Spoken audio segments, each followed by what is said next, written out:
Who is this irresistible creature who has an insatiable love for the dead?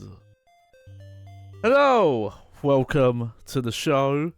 I am your host, Johnny Baghead, hosting the Bag Game Hall of Fame, coming with you live from the Willamette Parkview Mall with part 5 of Dead Rising Shop Till You Drop on Nintendo Wii. Thank you again for joining me. We're on the tail end of the Johnny Baghead sickness arc, which is why my frame rate's real bad on my, visage. So apologies. But welcome back. I hope you're having a grand old time. Hopefully you've got any holiday shopping out the way, your Xmas goodies. Granted, I don't know how much people go out to buy stuff anymore, so you might do okay. But, we've got some stuff to finish up in the mall soon. We have, what do we have coming up? We're supposed to leave the place, but I've already mentioned this throughout the playthrough, so spoilers, but we do have an extra day after the main playthrough. Unlike the main console version, the original Xbox 360 version and the subsequent remasters, this game does not have multiple endings. There is but one ending. So I think without further ado, we shall get into that. Let me swap over here. Here we go. Oh, thank you. Benzine says cool model. Check this out. Here's how I made this model. I took pictures of myself and green screened them. So if anyone out there wants to make a PNG tuber and they can't draw and they can't rig a VTuber model, just take pictures of yourself. It works. It works tremendously, I promise. Woo! Anyway. Here we are. I'm back on the Wii. That can't be right. Yeah, there we go. Just check my volume, all that. Okay. So yes, we are. Where are we in the case files? Well, this is where we are in the mall. But let me go here. We could double check our case file, but yes. So pretty much our only goal right now is to return to the security room and see about getting out of the mall, which, as I mentioned, will not be happening anytime soon. But let's go.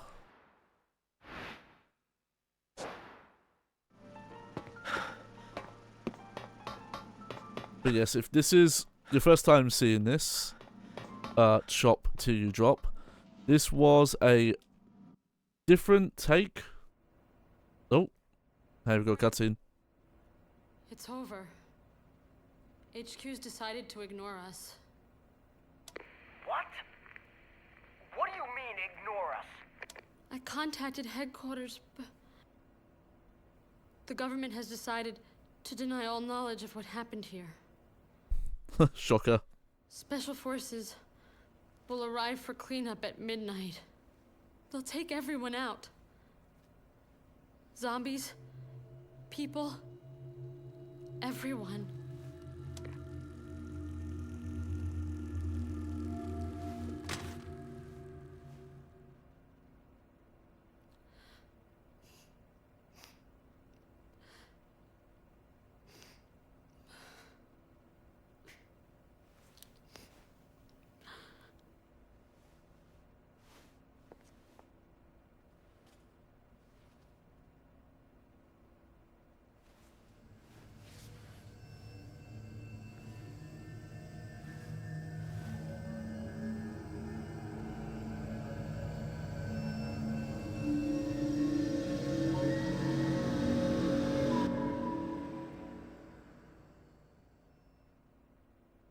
Oh well, that's a great start. Just is responding. Better go check on her. But yeah, if you're if you're unfamiliar with this, this is a weird. God, I'm not even sure what to call it sometimes, but like a retelling. Oh, hang on. Come on, controller. Hang on, one sec. These batteries should be charged. Why is it? Hang on, let me just.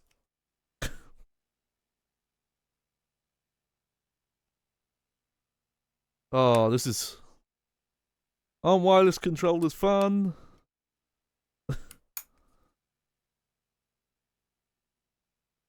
Hopefully, that's better.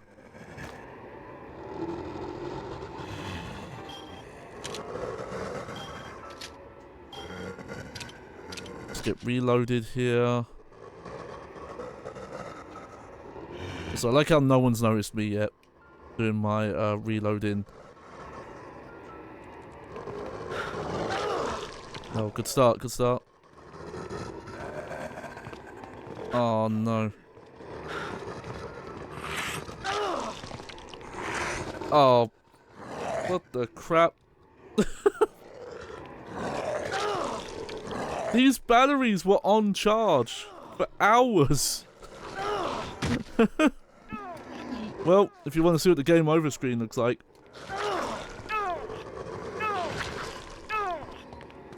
The best laid plans.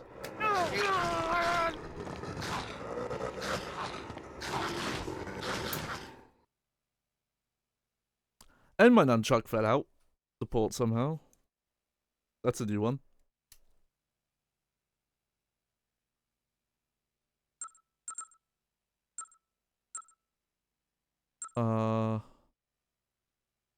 Let's do that because I don't remember if you could skip the cutscenes. Slam Jim Ray saying Frank's hurt noise sounds like he actually stuck his hand in some wet food while washing dishes. There, I know what you mean.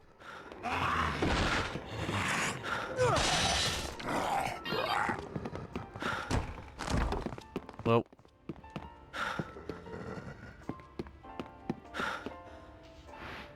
Let's see if he's got anything else.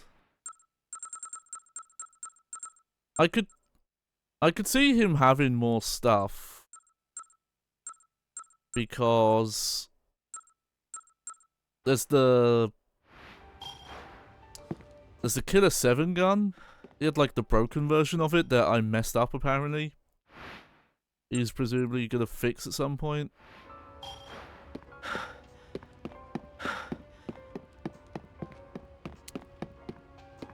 Also, yeah, I do need to make some drinks. But unfortunately, from what I looked up, because I couldn't exactly remember where everything is. God, I don't know if it's even worth getting these ammo cases at this point. Oh, here, we could reload again.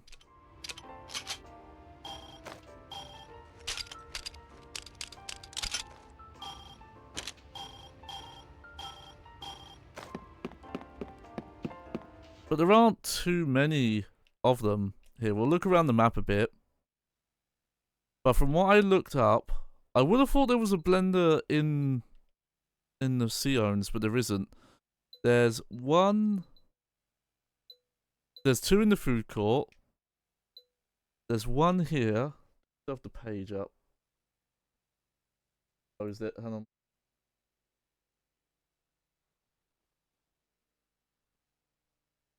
Yeah, one in Paradise Plaza, one in Alfresca Plaza, two in the food court, and one in the movie land. Which is weird placement now that I think about it. Because, you know, it's this area that's disconnected. It doesn't loop back down to Paradise Plaza. So there's no blenders nearby. The nearest one would be the food court, or taking the weird shortcut back to Paradise Plaza over here.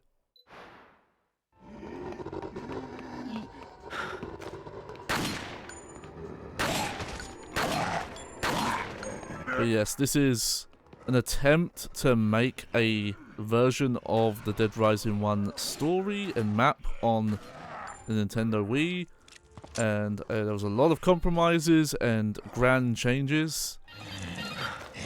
To the point where Dead Rising 1 is a mostly melee focus game, and this is a shooting focus game based on the Resident Evil 4 port for the Nintendo Wii that used the nunchuck controls. There is still a little bit of melee. Oh, controller, come on, not now.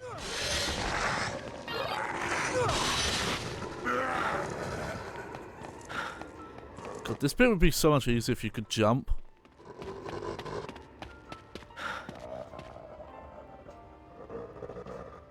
Okay, let's see.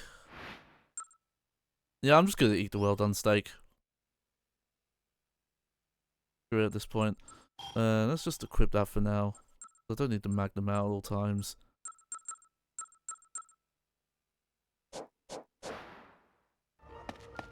But funny thing actually, since the last stream of this, is I messed around with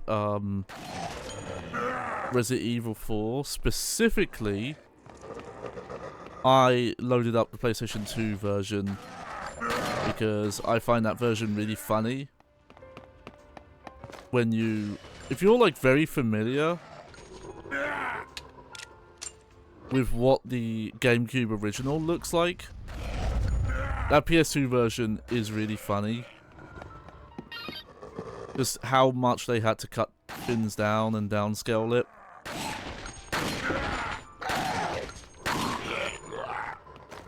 Also, I noticed with that level up, I don't think I got any upgrades with it.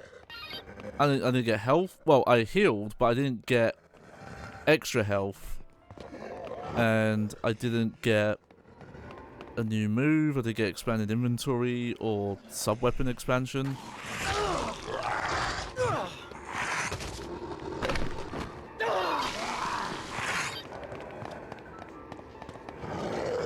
Yeah, let's just get out of here. But playing actual Resident Evil 4 reminded me, okay, a lot of the problems here is that, as I mentioned a lot in the last part, is how much Resident Evil 4's combat, you know, it plays in such a special way with like its flow of going for stuns and then doing the follow-ups with the melee hits and things like that. And how this game doesn't offer that because, you know, the enemy behavior is so different and the melee follow-up mechanics work different as well. There's way less of a focus on it.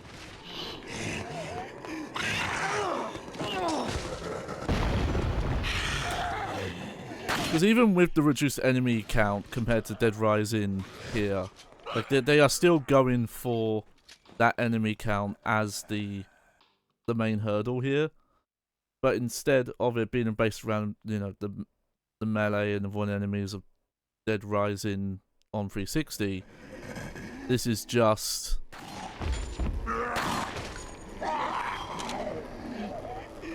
mostly a shooting gallery. Because as you've seen throughout this playthrough, and you probably saw a bit there, avoiding enemies is not really viable at most points in the game, especially now. Also, that's what happens if you try and clear out enemies from a distance.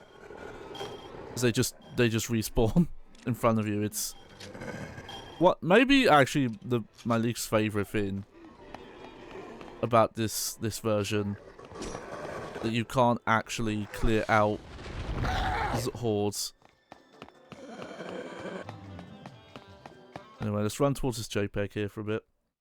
But coming back to Resident Evil 4, the thing I remembered is how much of that game's control and game feel is tied to the fact that you don't have this level of aiming.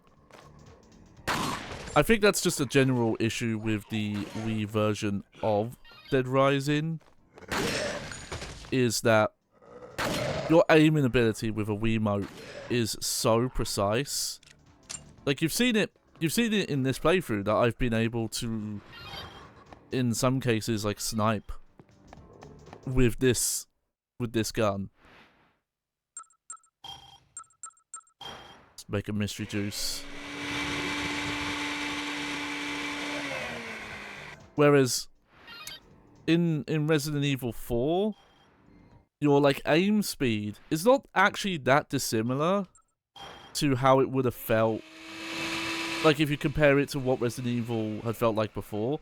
The thing that a lot of people forget about Resident Evil 4 is, aside from the camera position, the quick knife, you know, being able to hold a button to equip the knife, and having free up-down aim instead of just middle up-down, it mostly controls how Resident Evil always controlled. Instead of having a lock-on base system, and, you know, if you're playing Resident Evil 1's original international release, they took out the lock-on because they were assholes.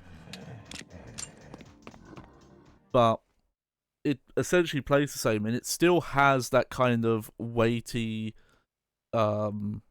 aiming. Like, it's a more precise aiming ability. You can't just aim in like you're doing here, where you're like boop boop boop boop boop boop boop. Your aiming speed is never like this, and that is so much to how Resident Evil 4's combat and difficulty even works. It just fits that system.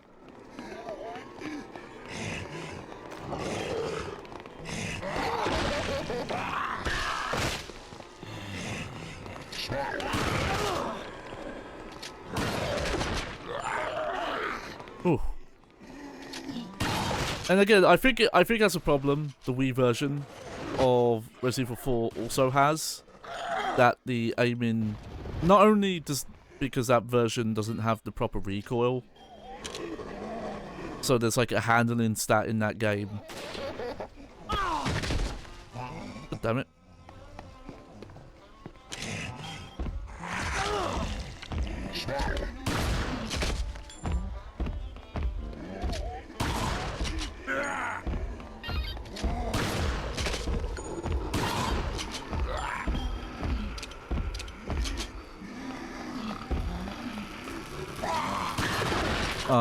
But you have this ability to quickly aim. Also, a thing that's specific to the Wii version of Resident Evil 4 that's in here is that you can turn, but still aim independently of turning, which is a very powerful tool that isn't in Resident Evil 4. Unless you do like weird funky stuff, like shoot zombies that are, in some cases, not in front of you. Like, really lets you break the laws of physics.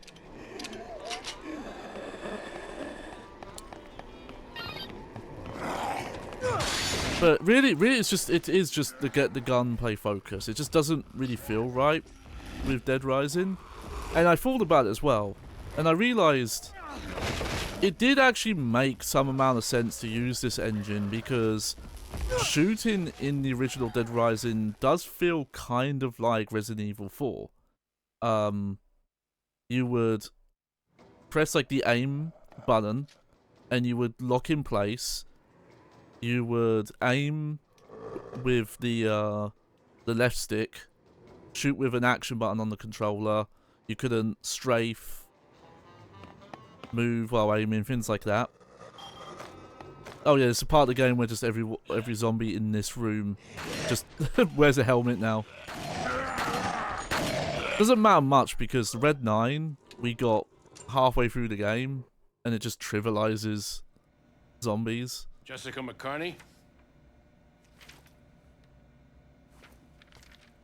Talk about your close calls. You contacted us just in time. Your boss thought we should have a talk with you before the operation begins. We'll be taking you into custody. If you sign an agreement to keep your mouth shut about all this, you'll be free to go.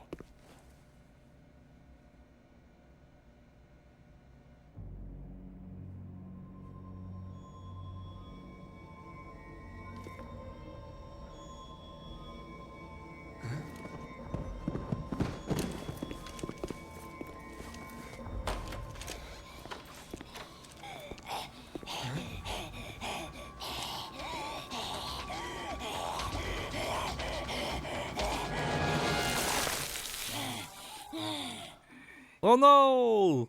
She was a zombie the whole time! Well, not the whole time. Imagine that was the twist. She was just... Oh yeah, just respawn every enemy I killed before the cutscene. That's not junky.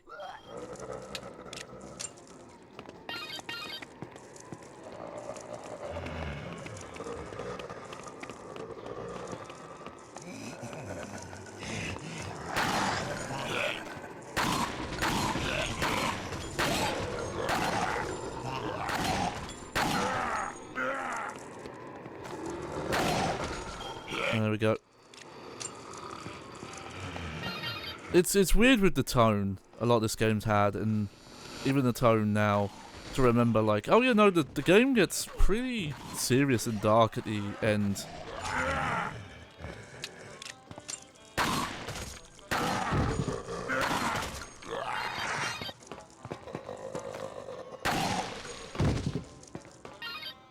There we go.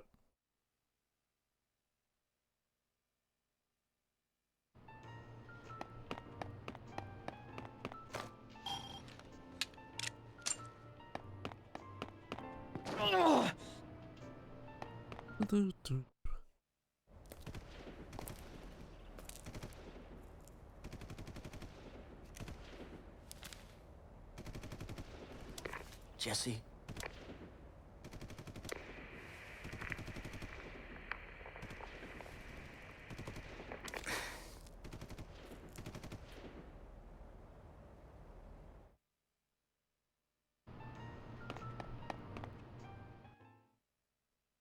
I will say there's a weird bit of a plot hole here. This is just in the original game as well. But, there isn't really an explanation for why Frank doesn't run into any of the zombie, like the military that have been called in.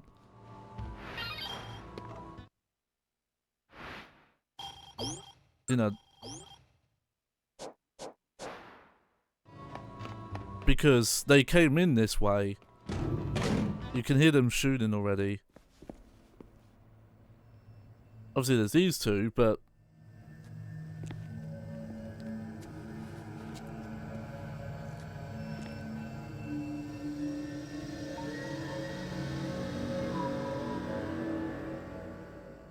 Now this bit I'm curious how they're going to handle, because you normally...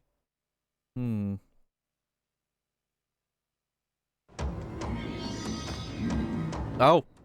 There we go.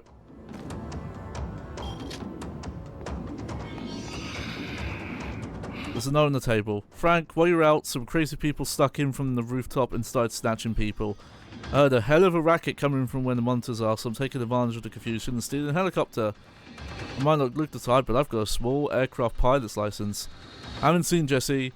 There's no time to look for her now. I've got to get out while the get's good. I hope you don't think I'm a coward. We meet on the other side. I definitely owe you a drink. Good luck, Frank. To this, they play differently. Normally, she is here, but she's visible through the window. But you don't have this, like, action tension music playing.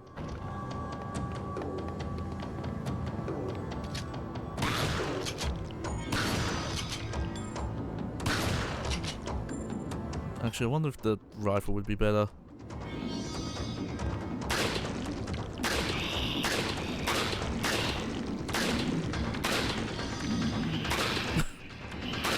It's so weird they make the two DHS agents, they're like zombie forms, like bosses.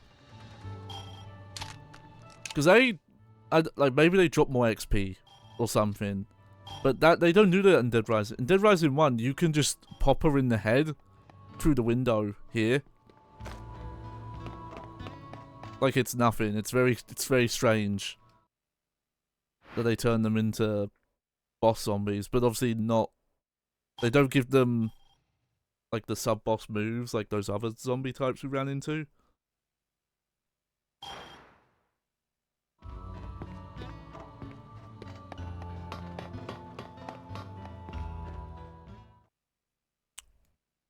I'm actually curious how they're gonna handle this bit here.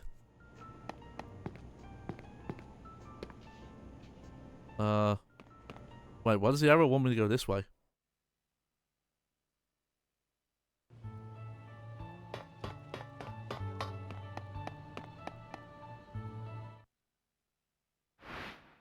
What is our current objective?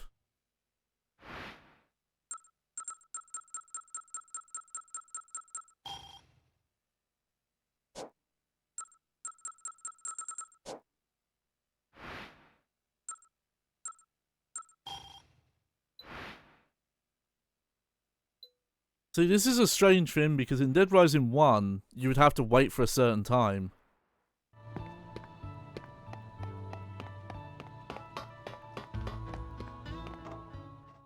So why would the arrow be like, oh yeah, go back?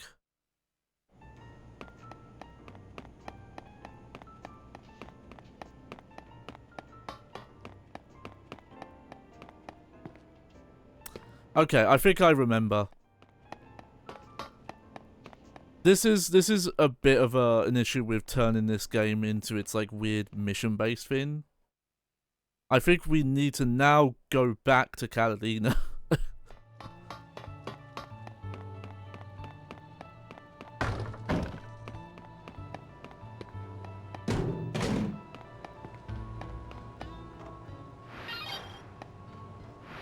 Pick up some fruit, why not?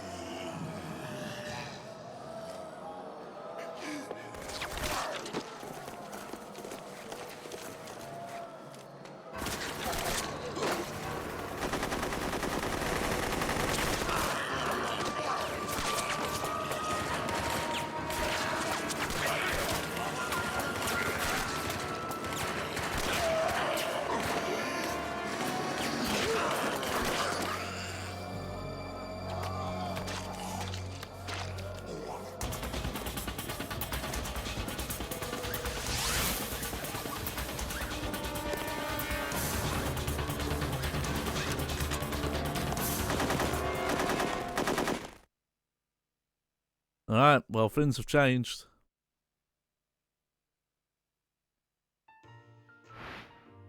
Special Forces have invaded the mall. I wonder if Isabella's okay.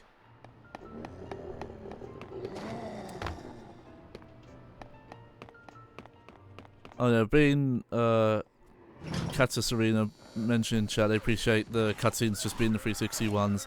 It does give this game a like jarring 6th generation feel. This generation was where games were getting away from having like pre-rendered cutscenes that were like, you know, obviously a lot bigger visual fidelity.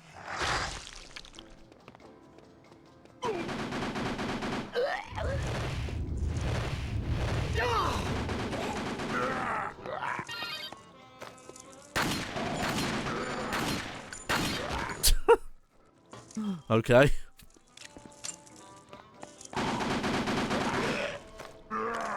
I'm actually trying to remember if the Special Forces would show up in this room.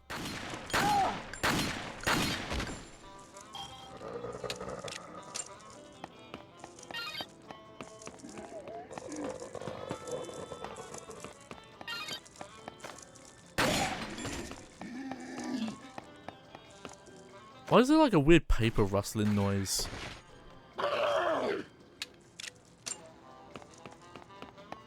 Maybe it's one of the queen bees. So yeah, so this is like the last kind of modifier to the game is you have the enemy count go up and up a bit,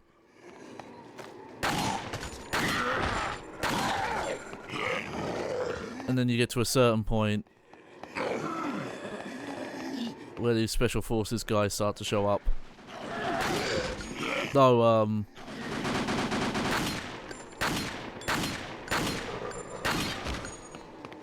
I feel like that's also something that has been massively downscaled in this version.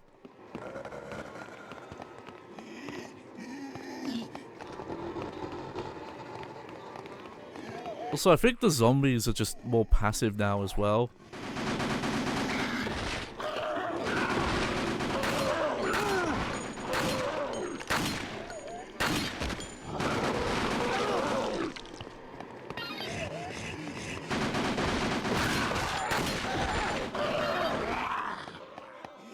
I'm gonna go use the blenders over here. Like, they're hostile, but the sprinty ones and also the special enemy types seem to have disappeared now, so I guess there's limits to when those can spawn.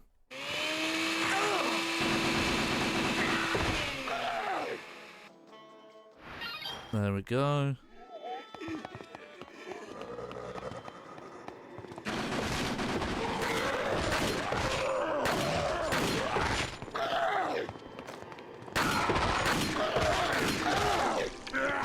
I mean, granted, I don't think it would be that fun to fight the special zombies while these special force enemies are around. A zombie was chasing me.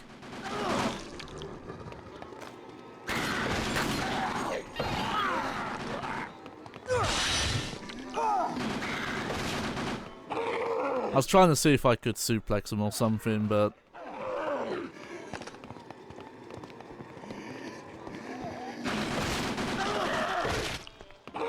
let's just head forward, shall we?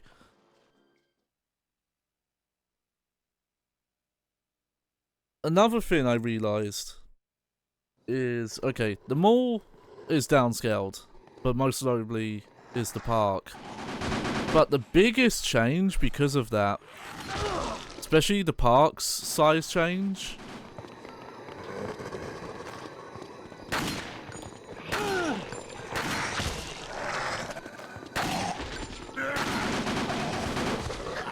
is that there are certain parts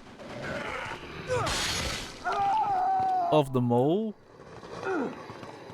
you just don't really get to see anymore because there's no point going to them. And that's mainly like the food court al fresco. First off, the food court has so less food in it. It has barely anything in it. For some reason.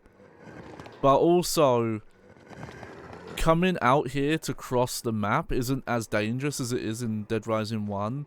So those points in time where it's better to circle through the entrance plaza to the food court and al fresco, you just don't do. There's like one area in particular I realise. If I come over here, you see this path here and this path here, I don't think I've been in. If I have, it's once. Because there wasn't really a reason to go that way. While I think the mall overall is smaller, not as downscaled as the park in the middle, but the general size of the hallways is a little smaller as well.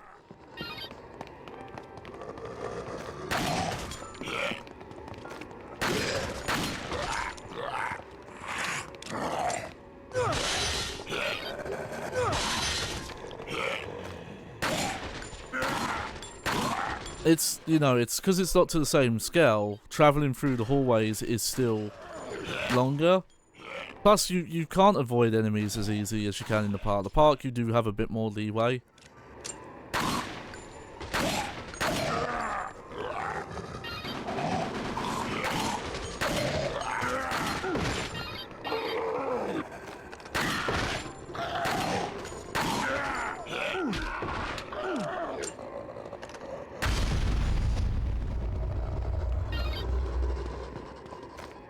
Oop.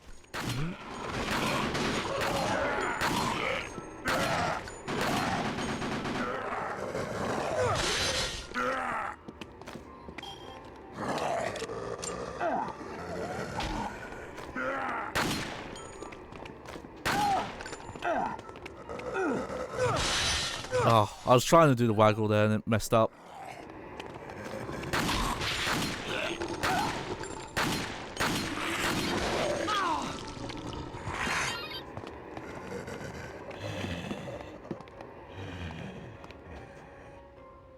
Ah, it's just a stupid hat. I definitely think they put less clothing options in this version as well. That probably shouldn't be a surprise, all things considered.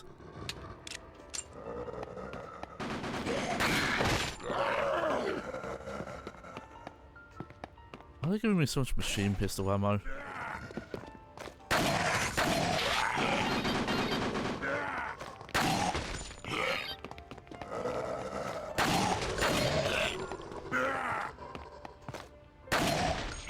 Okay. Well, I definitely don't think it's worth trying to grind more levels right now while we're out of this part without the timer.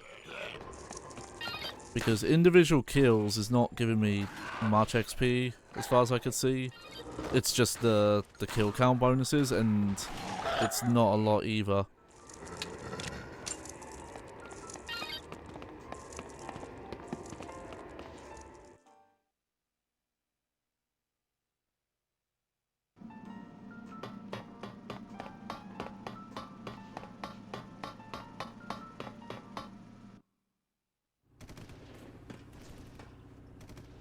So obvious how different the lighting is in this area. The military. They'll come, won't they?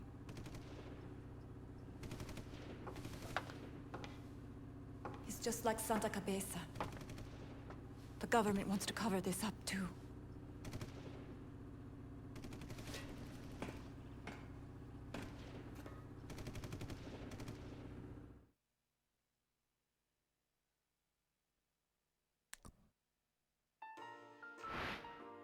Oh, nothing straight off. They never admit when it's their fault. He's right. If we die here, the evidence will be covered up and the truth will stay in the shadows forever. Nothing will change. That's why we've got to survive. We'll let the military do their work, then make our move.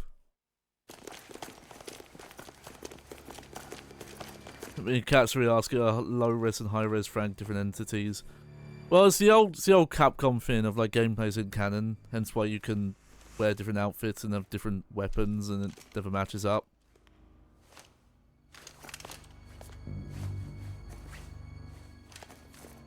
That guy was clearly talking. I don't know where his dialogue was. But I mean, yeah, you could tell the in-game model is different from the 360 one. I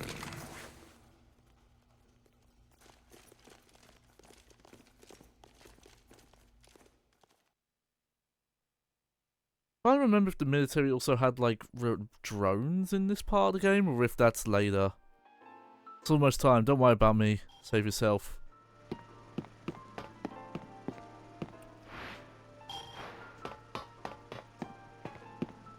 Alright, well, we'll safety save. Because why not? If this is the part of the game I remember, it is a very strange part of the game coming up.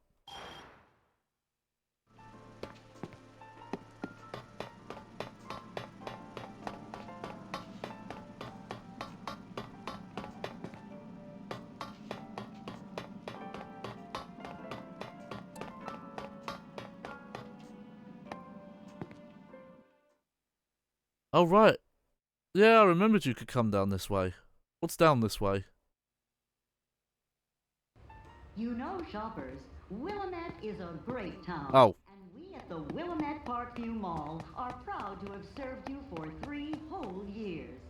Come celebrate. That, I think, is different. I don't remember there being multiple entrances up there. The 10th of next month, you can enjoy the sights and sounds of parades, games, and more as you Okay, well, our buddy's still fine. in the world. The Willamette Parkview Mall. Oh, he's not even gonna have dialogue acknowledging what's happening right now? Oh, come on, game. For living and loving, shopping and eating. Let's see how we're doing on ammo. Yeah, really, I don't see any of these upgrades worth it. I'd rather save the money and maybe there'll be another book upgrade. So yeah, this is a weird part. This was weird in Dead Rising 1, but this is a part where there's just no enemies anymore. Like, when it gets to this time, where it's like, okay, the only thing you have left to do is to head back to the where you started. For some reason, the military just disappear. And you're just left to walk the place with all these dead zombie bodies around. It is actually kind of creepy in its own way.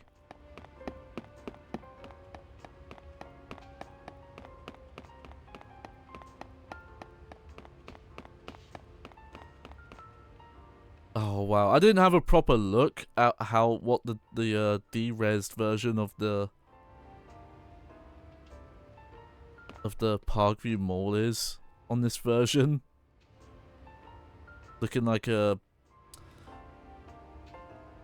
I wouldn't say PS1, that's not fair. Maybe like a bit of a Dreamcast game going on out there. Or like really early PS2. I want to have a look at something when we're out here. Oh, that scale is way off.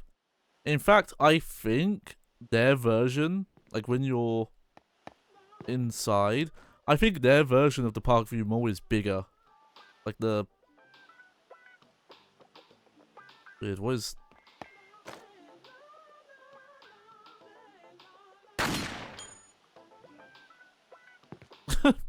Oh, okay.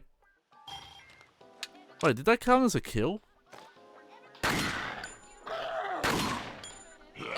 Oh, that's not right.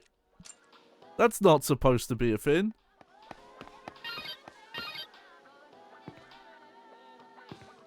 That's really weird. I guess the way they make this work in this version is these must count as enemies. I wonder if they would respawn if you like got far enough away and then crept back up.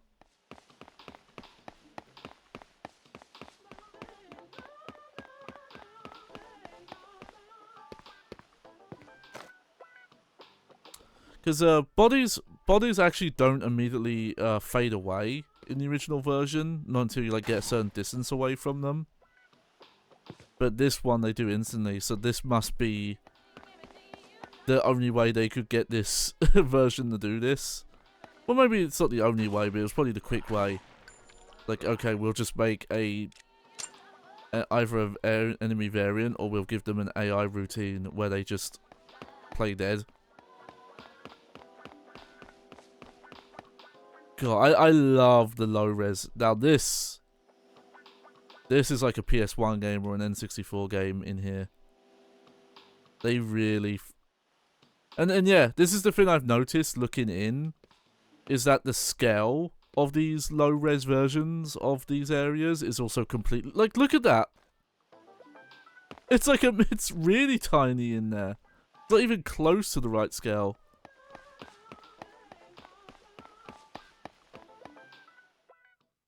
Oh, that's beautiful.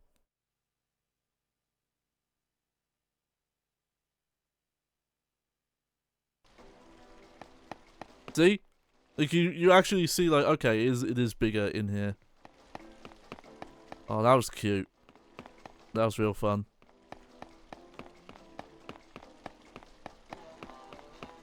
Yeah, no, yeah, Benzene and chat is right. You gotta save memory somewhere. It's just, it's funny knowing how...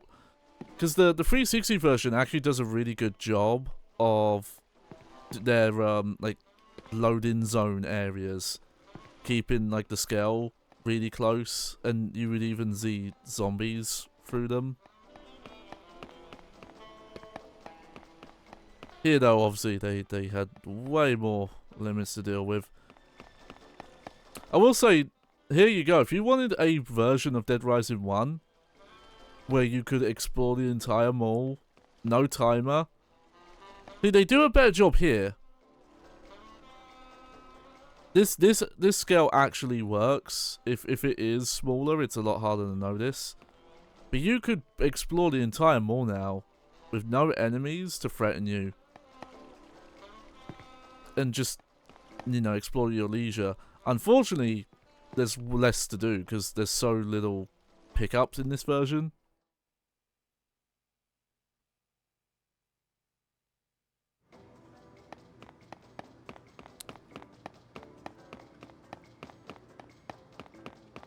God, it's reminding me how much a shame that weird quote deluxe remaster is. Because if I was making a new version of Dead Rising 1, the thing I would have done is just made the amount of objects you could pick up and use as weapons, I would have expanded it. I would have just gone like, okay, how many entities can we make usable?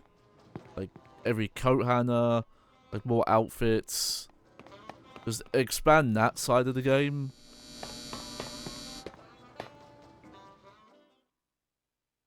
Instead of the, I don't even know what the that deluxe remaster is weird, especially in some areas, like the Paradise Plaza.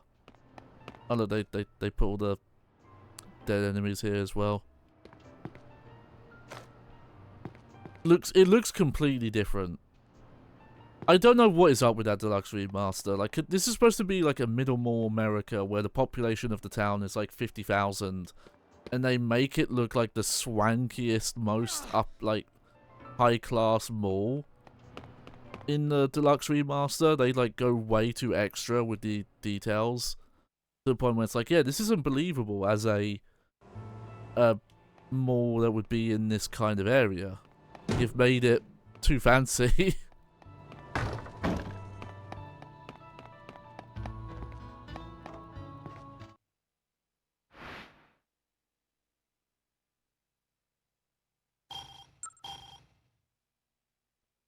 By the way, I just remembered that message from Otis you find about him stealing a chopper and leaving on his own. I think he has a different message in the original version where he mentions helping get the survivors out. And that was just missing. He didn't say that in his dialogue.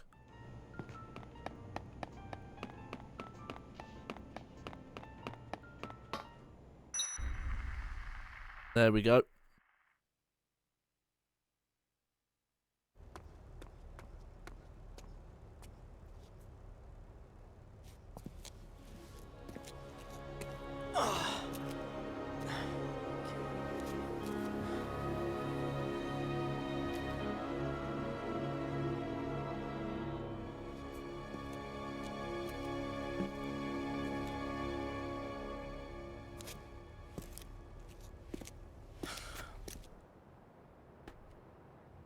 I'll be damned.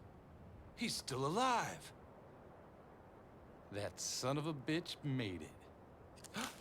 That must mean he got his scoop. I can't wait to get my share of the take. Woo! Yeah!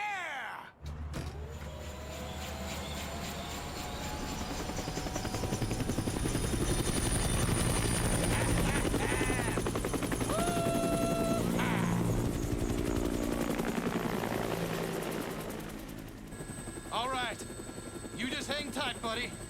I'm on my way.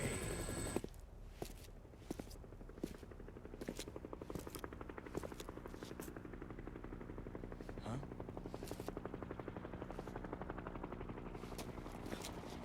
Hey! Hey! Hey! Hey! I'm over here! I see you, buddy. I see you. Yeah, I'm on my way.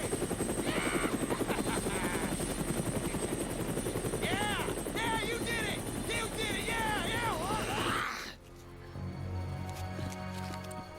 Oh no, the cliche.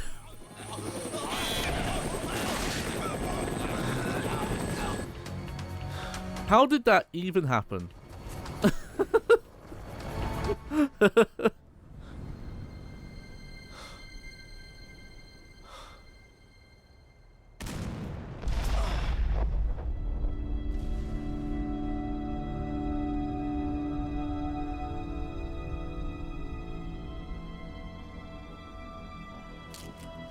So I will let you know, in the 360 version, some of the endings actually you do escape with that guy, but they are not the best endings because they're the ones where you didn't figure out the full story.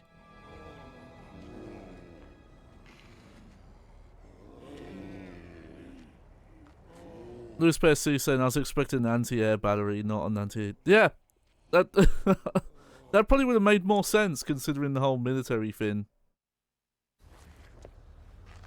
So, normally, the 360 version, there would have been credits there, and then it would move on to this cutscene.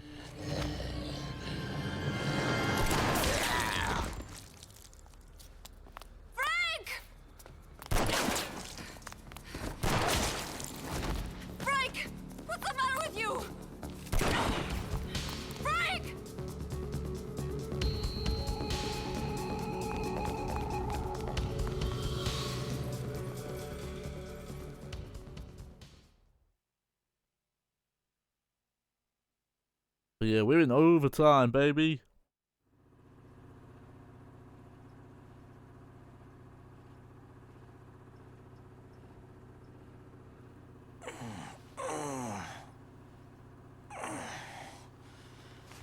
You're awake. Oh, thank God.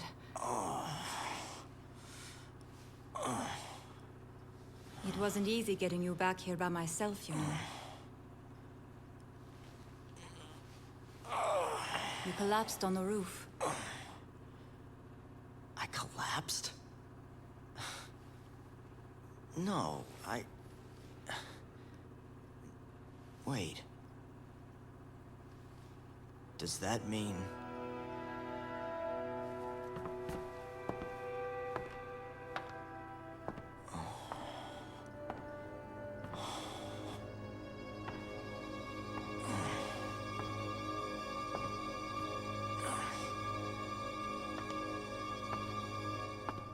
You must have gotten yourself infected somehow.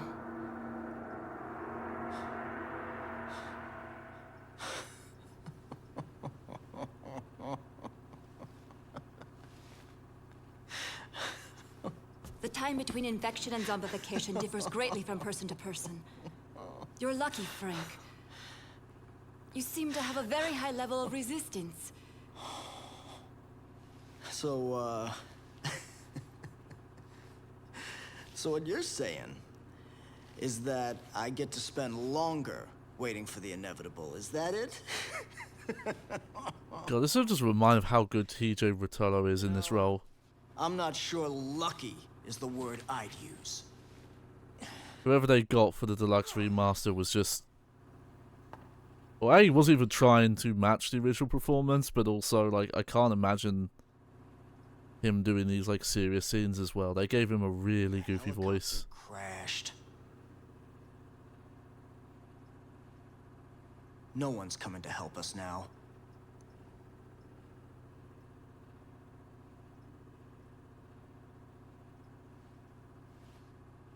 It's over for us. No matter what we do.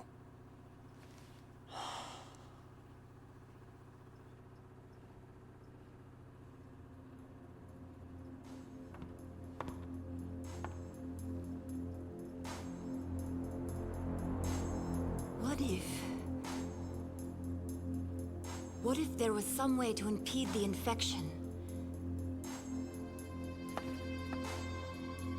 If we could extract and administer a large dose of hormones from the corpus allatum of an adult queen, it would potentially hinder the growth of the larva in your blood, retarding the zombification process. Hang on a sec.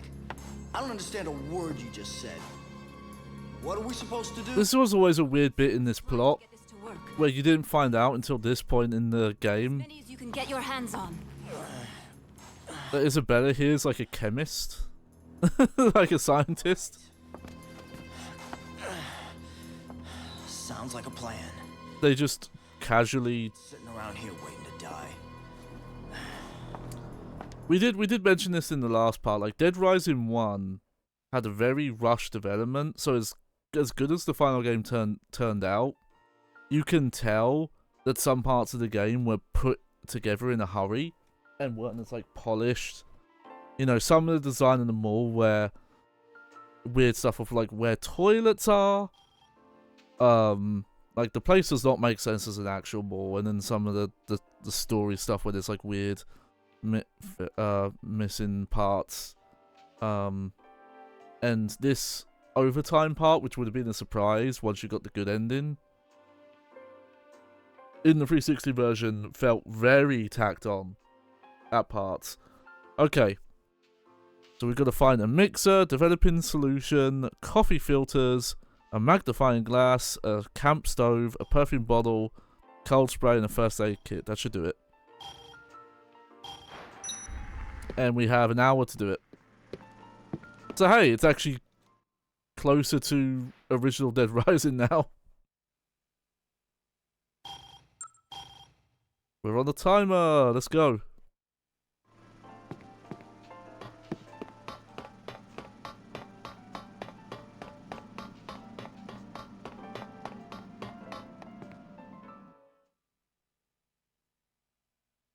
Now you might be wondering, oh well, wait, when you last in the mall, where they're like, no, there was all the zombies were dead. Oh, here's the drones.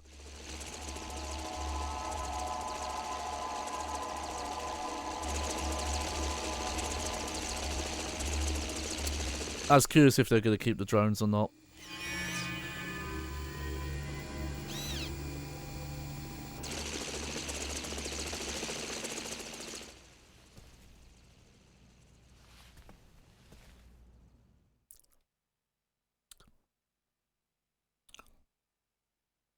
Yeah, they're very old school drones.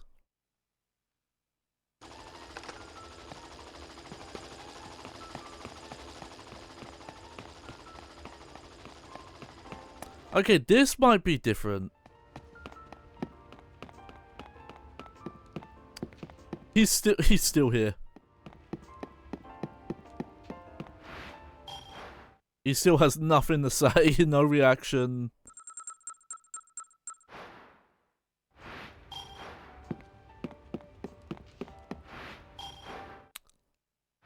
Okay, I'm guessing outside of maybe unlocking some extra books, his inventory is just not going to change for the rest of the game now. Now, I might have to look up, because I did stream Dead Rising 1 on my personal channel a long time ago. I remember there being zombies during this segment.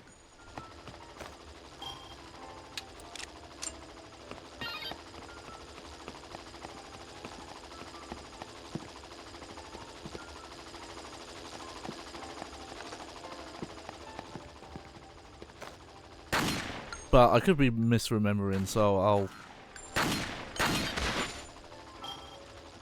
have to look that up.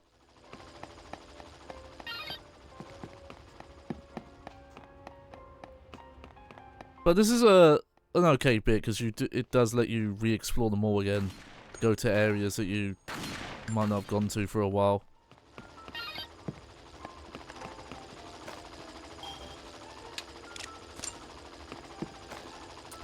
This is quite a weird section actually, because in the 360 version,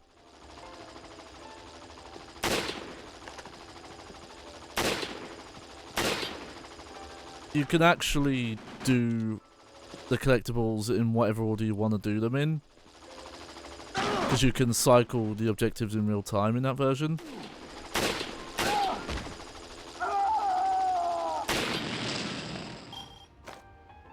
Oh, hang on, I meant to reload. There we go.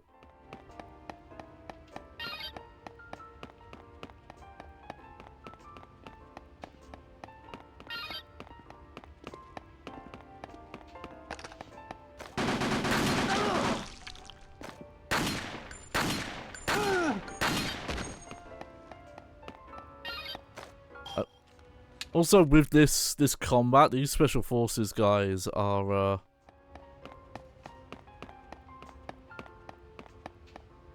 yeah, they're not as strong. Okay, this is interesting because I swear one of the things we need is in here, but we can't pick what order we get these collectibles in.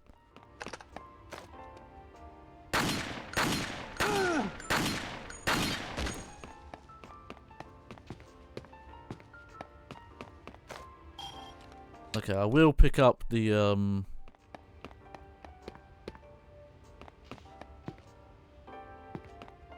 Oh, I thought there was a battle axe in here you could pick up. No, no, no, that's in a different store.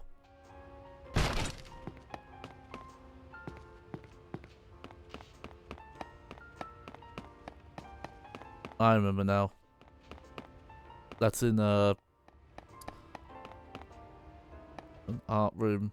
Okay, these do still work.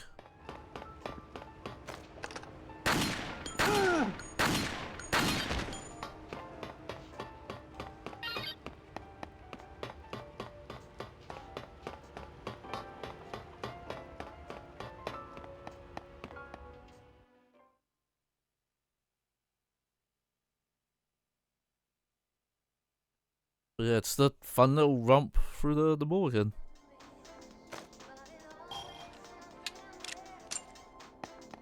Oh yeah, this track. I don't think we heard this mall track that much.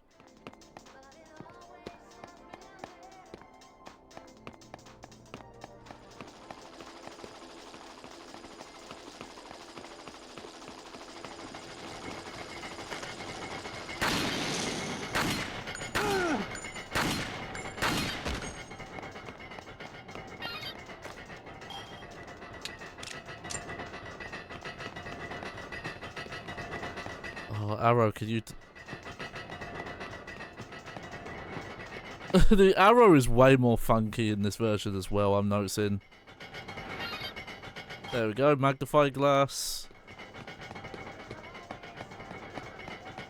Like you see, it must work on some sort of path system as opposed to just pointing directly at the target.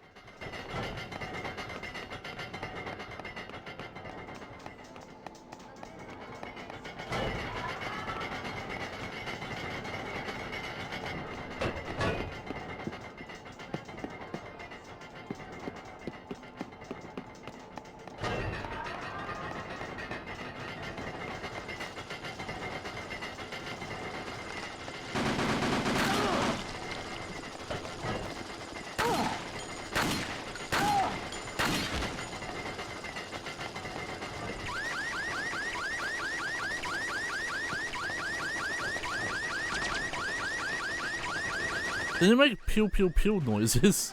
I think it did.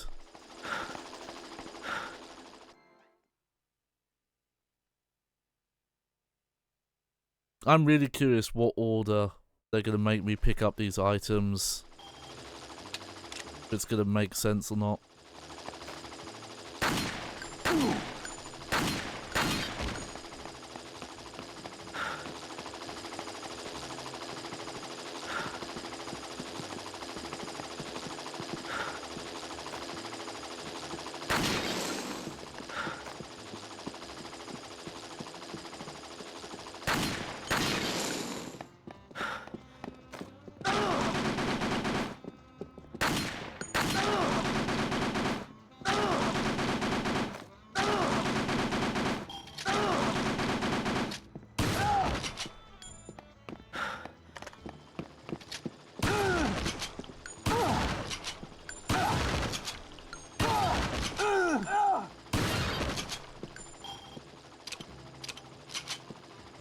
Oh my god, they used the freaking Las Plagas Ganado's get up animation.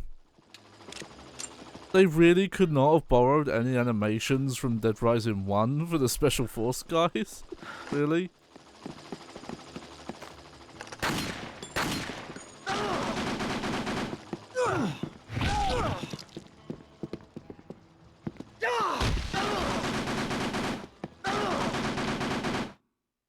Alright, let me, there we go.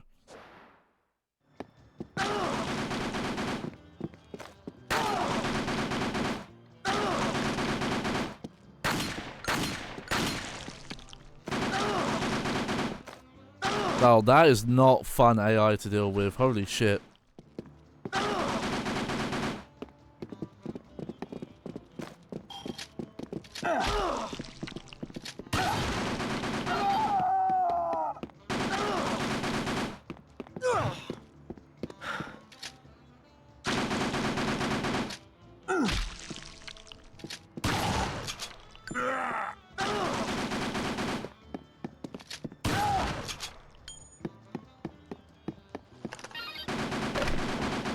Oh, that's messed up. I don't think you could do that in the other version.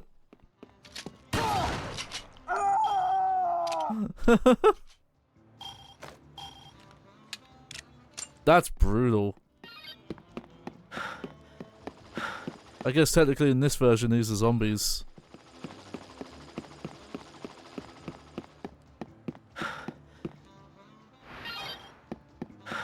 There we go, got a mixer.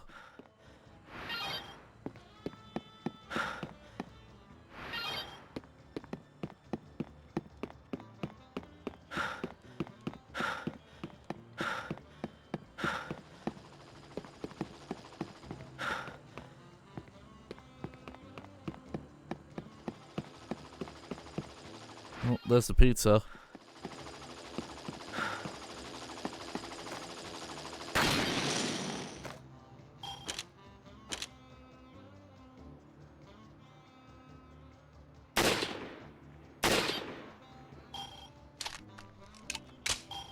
Boom. Oh wow, these fucking... These drones.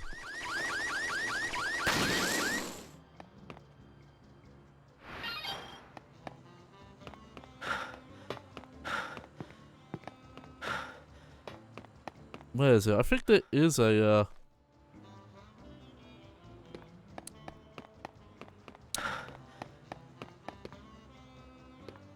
I think there is a blender in the food court here somewhere.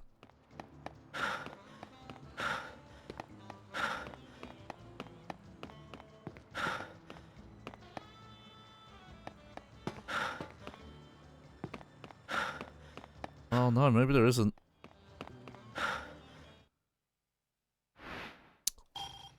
Yeah, let's just...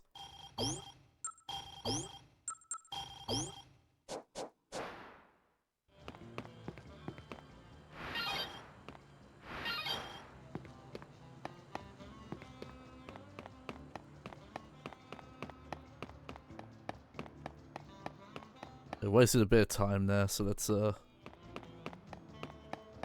pick up the pace.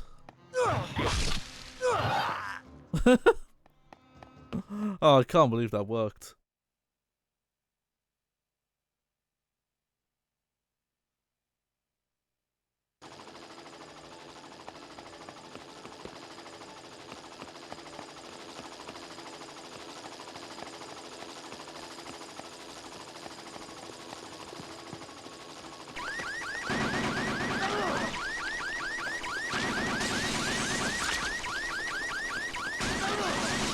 Shit.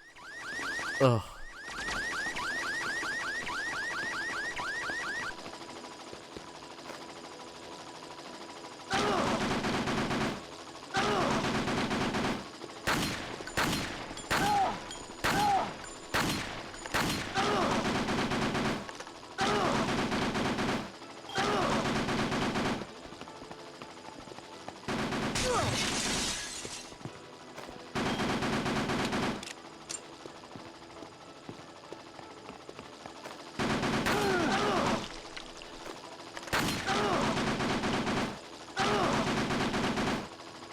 Oh, this... I have to see what fighting those guys is like in the main version. I don't think it was ever that fun. I'm still shocked this version has working mirrors though.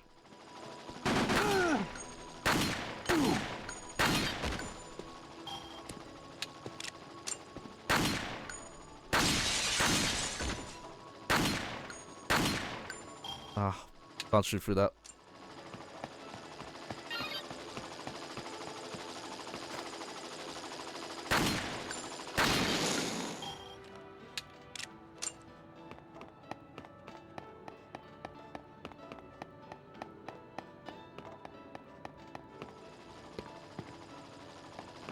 They definitely do tricks to make it work, because when there were the zombies around, I think almost all the zombies weren't being reflected. But even the main version does a similar thing, where the amount of zombies it can render in the reflections is reduced.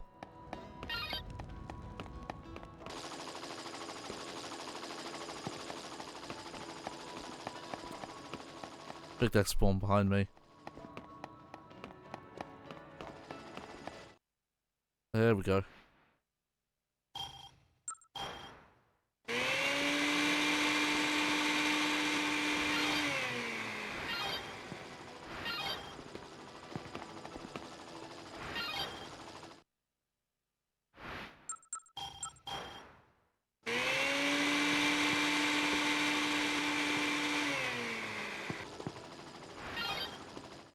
Just get all filled up. Also, you know what? Not that I really need it equipped right now, but I don't need the Queen Bees equipped right now.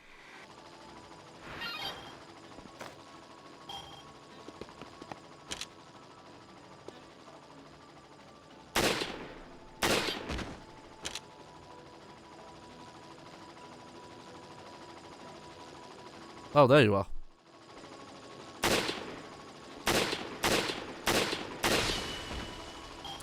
Level up! Yeah! Hey, unlocked a new book. Guess we could buy that next time we're over that way.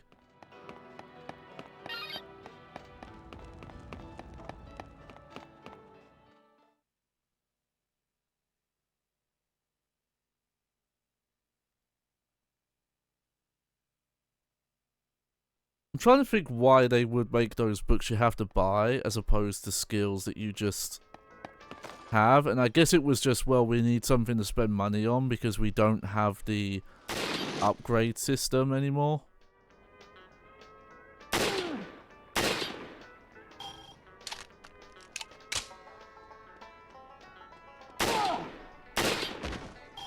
Hell yeah.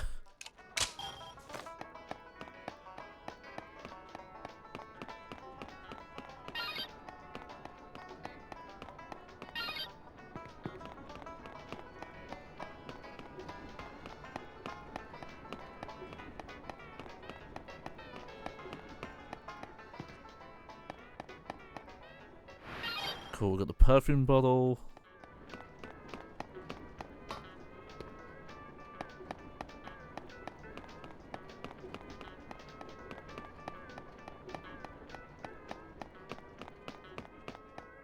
Oh, nice, okay.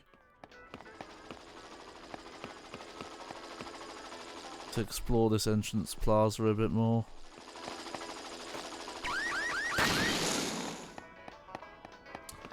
Also, if I remember right, I think the gimmick with those drones is that when they spot you, not only does the alarm go off, but it's supposed to point to the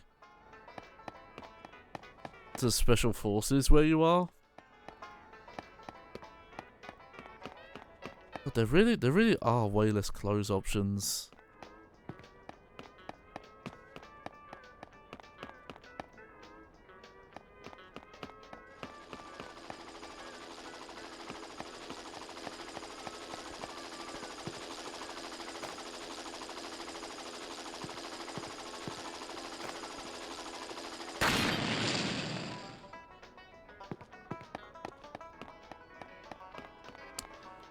Also, here's a shop I think I just never came in.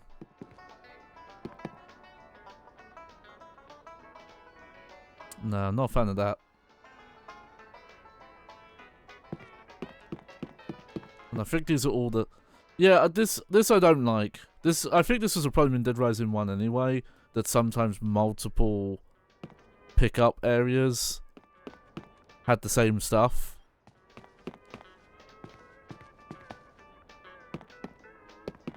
God, look at all this stuff that just doesn't do anything in this version.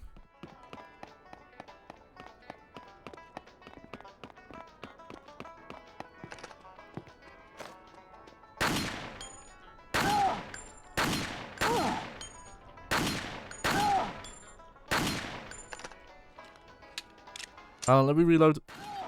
Why did you freeze up?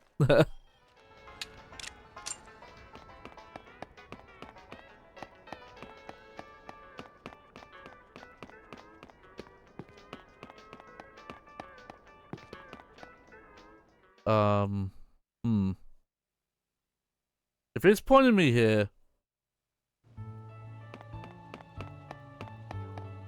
this is going to be very confusing because this door's supposed to be welded shut. Unless it gets opened at this point.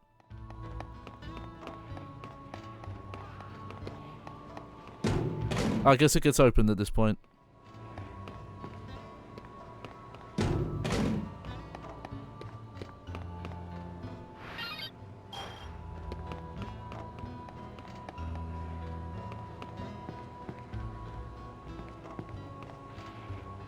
Alright.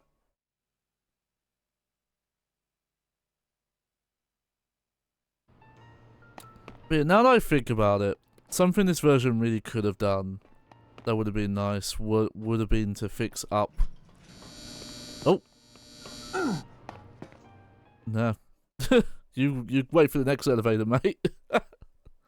Would been to have polished these parts of the game that are a bit weak in this version. And they really don't.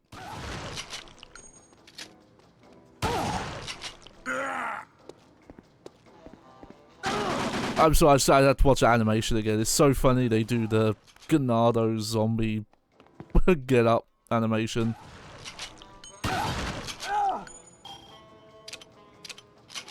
And yeah, I'm also pretty sure there are supposed to be active zombies as well during this. It's not just supposed to be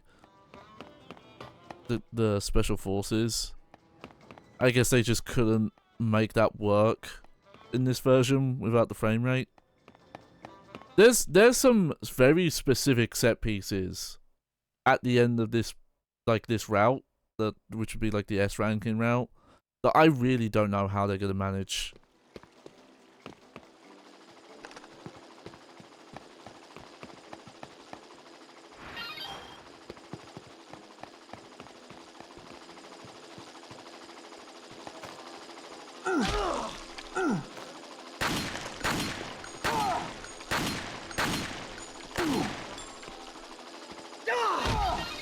Haha.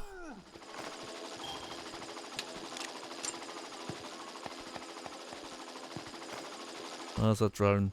There we go.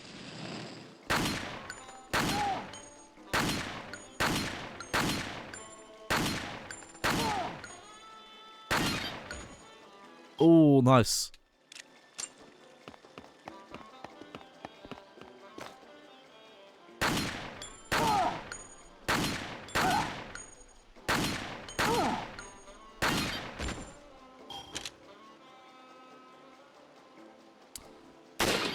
Also, decent draw distance at times. That's the one thing I could give this version credit for that I was expecting to see more, is notable pop-in, especially with enemy details. Because, for example, I mentioned messing with that that version of Resident Evil 4 on PS2, and you do notice that depending on how many enemies are in the scene and how far away they are, they just look way more scuffed. And sometimes even only like a meter or two away from you, they're like downscaled. God, I hate they don't react to headshots sometimes. Though I don't think that's that different from Dead Rising 1.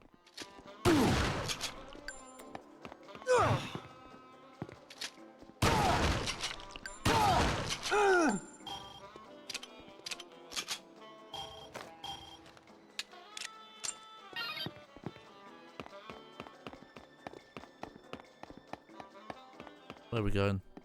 In here? Sure.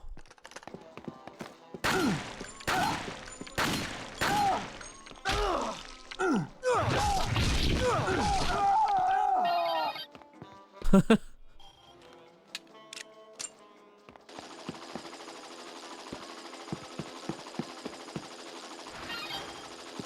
we go, got the cold spray.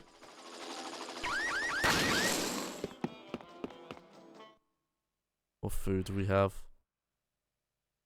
Oh, okay, we'll just leave it. Oh. Slime noticed the name of the store is Sport.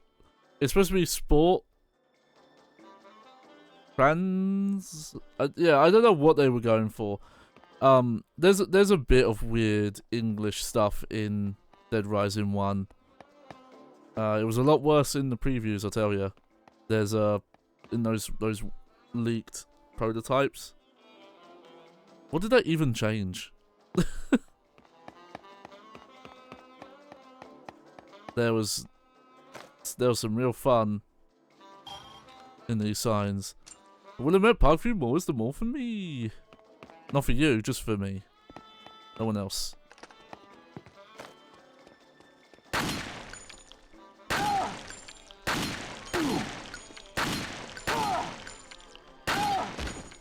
Now that's an example of what I mean by like the impossible shots you can do because you can free aim.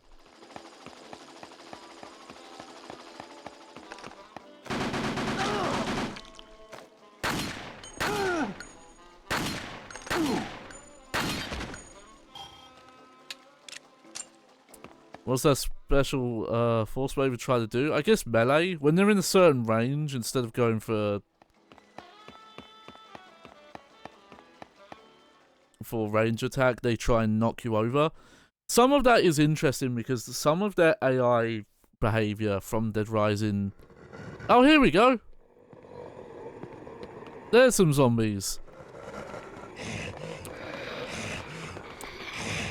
Some of their AI behavior from Dead Rising 1 has been brought into this engine.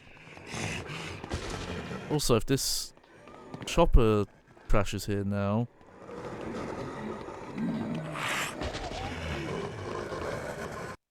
Yep.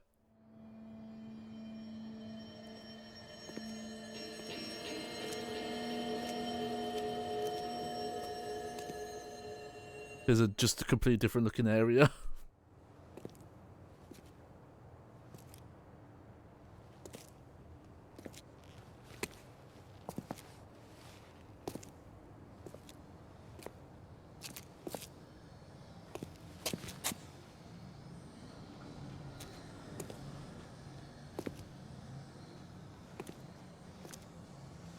Yeah, I'm gonna get a lozenge.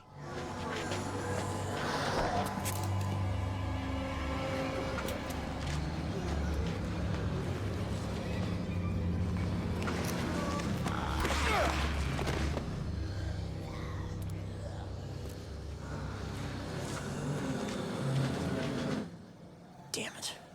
Even if this thing leads out of here, I doubt these zombies would just let us walk right through.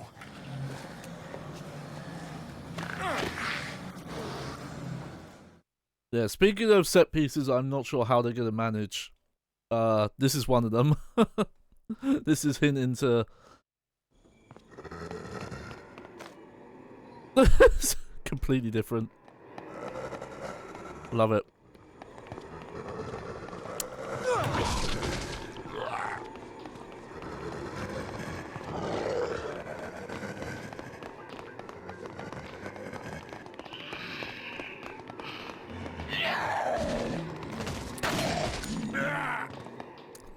That's where this game sort of gets really confusing. Is okay, so why under a clock tower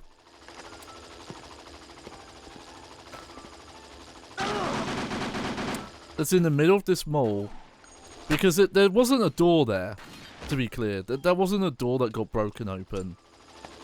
It was a solid wall. Why is there just this weird secret tunnel? And also, why did it get filled with zombies at some point?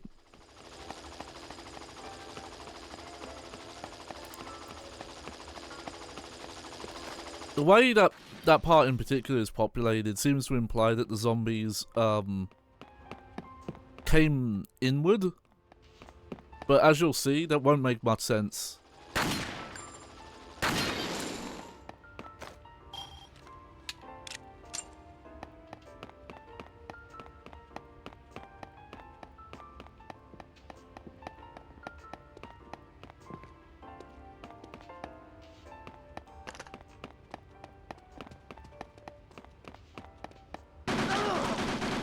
Oh, he interrupted my spin around animation.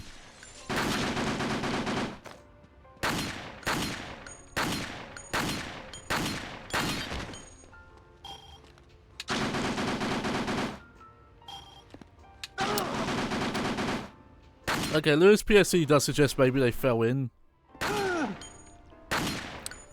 So here's the thing I'm wondering. In Dead Rising 1, when you go through that part, with spoilers, we're gonna go through that part. That is the most dense zombie count you see in the game. It might not be like the most you see on screen, but they pack that place full. Like, think of what like Black Friday shopping used to be like. It is chock-a-block full of zombies. So it's just really confusing why there's so many and how they got there. You can really tell that how this game ends is strange. Oh.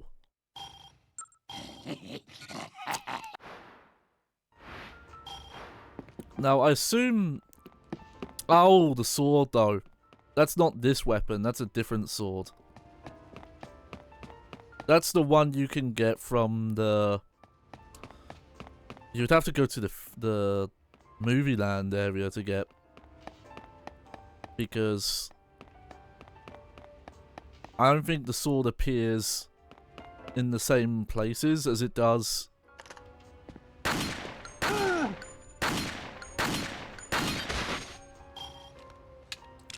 in the original, because there is like the armory shop over there.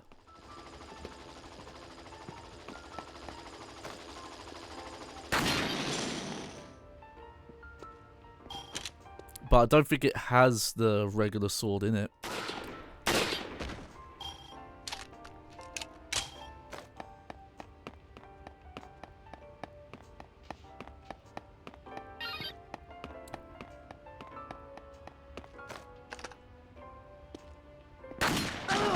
Whoops.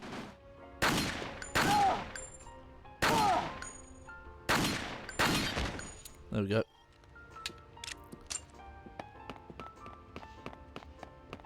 Again, the enemy behavior here is quite accurate to how they would have been. See, this is what I mean about the weird order they send you in the items. I wonder if you knew to come here. If I could have picked this item up earlier.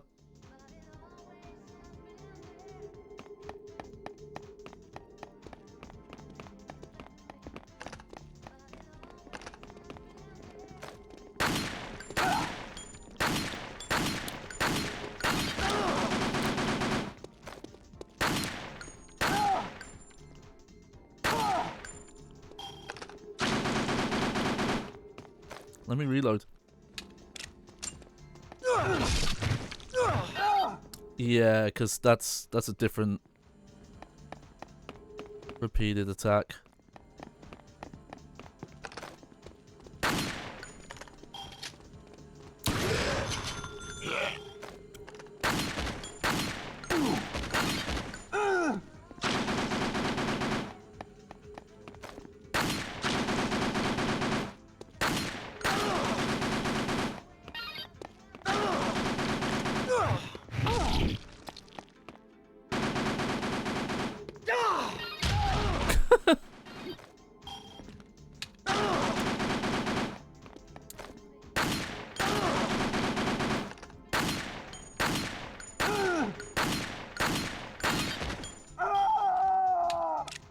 I'm pretty sure most of those zombie grab moves you could not do to the special forces before. That's just a fun quirk of this version. Also, yeah, I forgot this guy is the boss is like zooped up.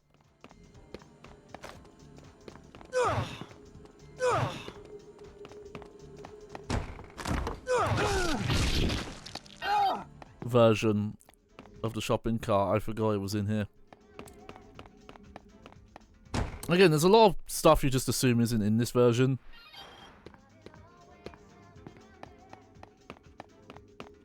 Let me just double check the map. Does the map actually show where all the objects are?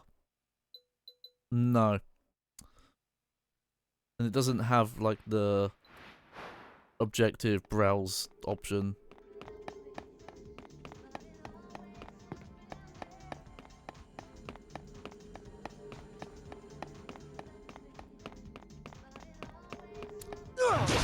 Guess you could farm money by coming in here, but it's not a lot. 100.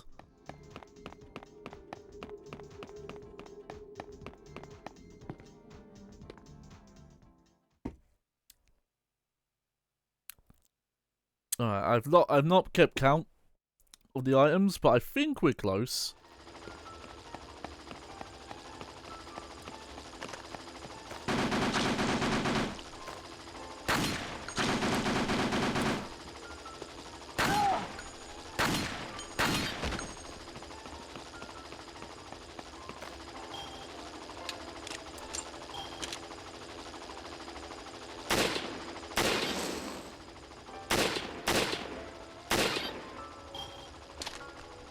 Sure.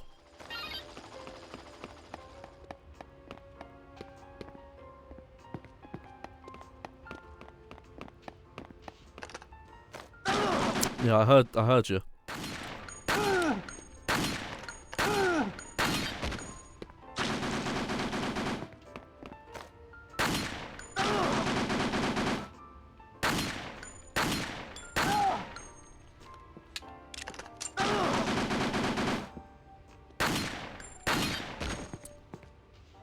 I'll tell you what, it's a good thing though that they're though they can do a lot of damage if there's multiple of them, their rifles actually don't do a lot of damage on their own. You think they would?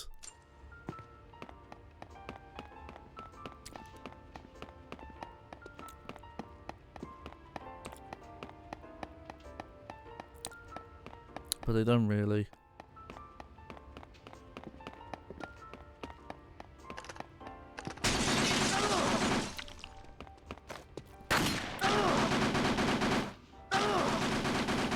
Yeah, now here's where you gotta be careful.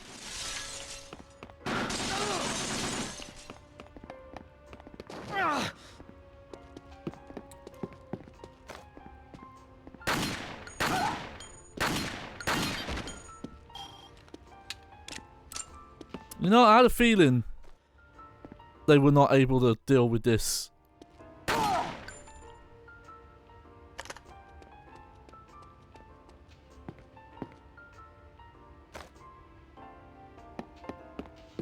Of course.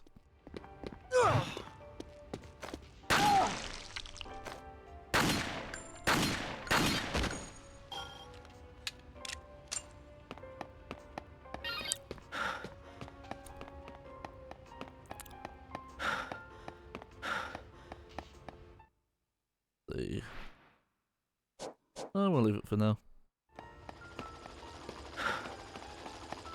Ah, I think we have all the items now. If we're heading this way. Yep.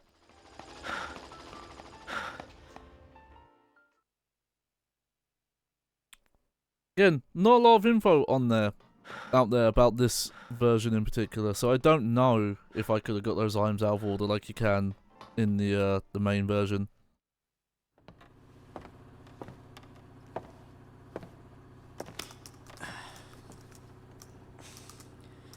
So, this drug that stops the parasite growth,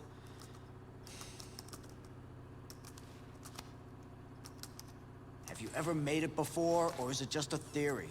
When I was working in the medical lab, my brother asked me to research a method of suppressing the parasite. Of course, back then, we didn't extract the hormones directly. We synthesized them in the lab. So, he was looking to protect himself from his own terrorist scheme. He wanted a way out, is that it? I don't know. I know he didn't bring the drug with him here. I have no idea what he intended to use it for.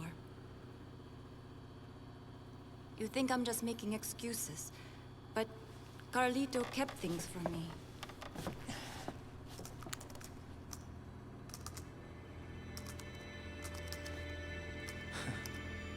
Even if this, even if you do manage to make this drug, it won't completely cure me, will it? I'm afraid not. When the effect wears off, The parasite will develop as it normally would, continuing the zombification process.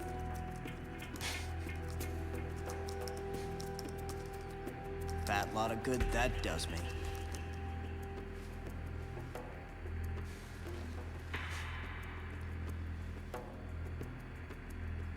Well, it's the only hope I've got now.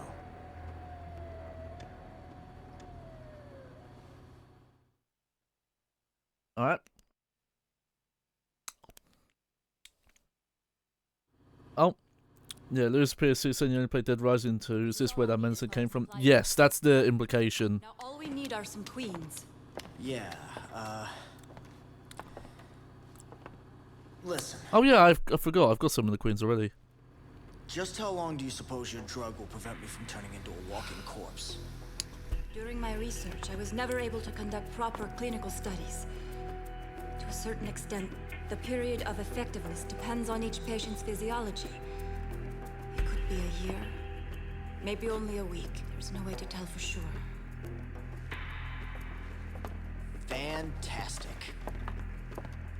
So, I'll be a walking zombie time bomb. A time bomb? What? Once the drug's development was complete, Carlito poured his energy into starting an NPO dedicated to helping war orphans. We had 50 doses of the drug prepared. Man, they dropped so many After that, details at this last bit. homes for a large group of children. Want to guess just how many?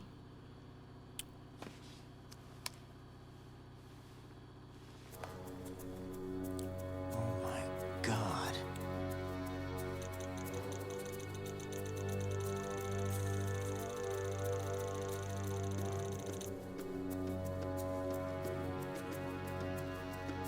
Are you saying he infected these kids and then gave them your drug?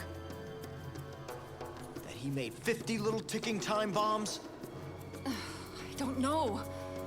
I just don't know. It is possible, though. Look at this. New York, DC, LA. These kids are spread all over the country. No one in Montana though, or Wyoming. He's right. The entire country could be crawling with zombies by now. Shit, I don't know what's worse. That we don't know for sure, that we can't warn anyone about this. Well, what we need to do right now is prepare the hormone and get you taken care of.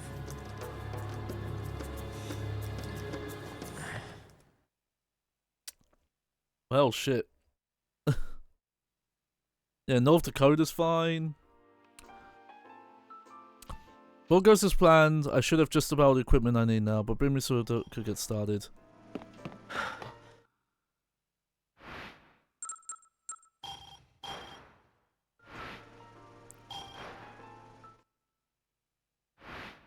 Okay.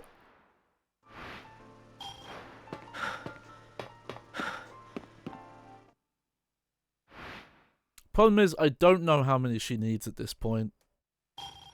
And I don't know if it's different in this version, because this version's so weirdly undocumented. Like, you won't find like full walkthrough guides. Some of the info, you know, on the Dead Rising wiki that they associate with this version isn't correct because they're pulling from the first one, like the location of blenders. Also, yes, look, we've got zombies again.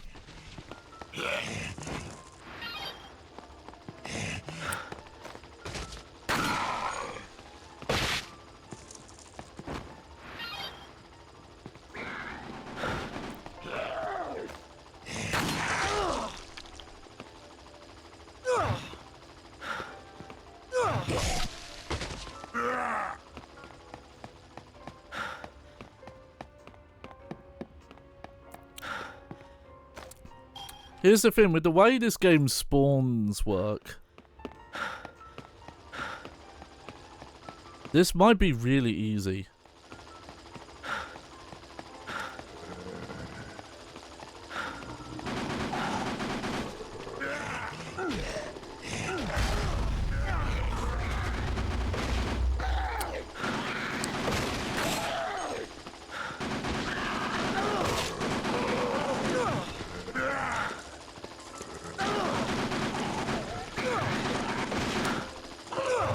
Oh, I'm pressing the wrong button combo.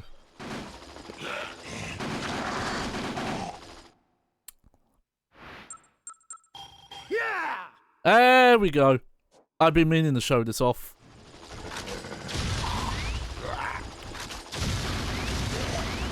So this is random chance.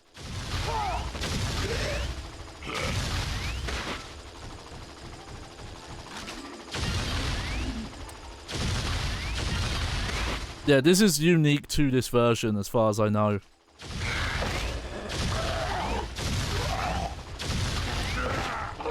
That you can enter this power-up phase.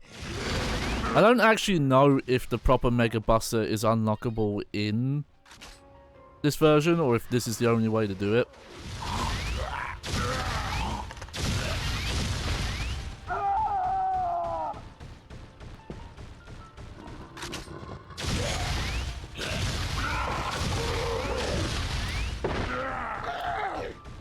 Does it have charge shot? It doesn't seem to.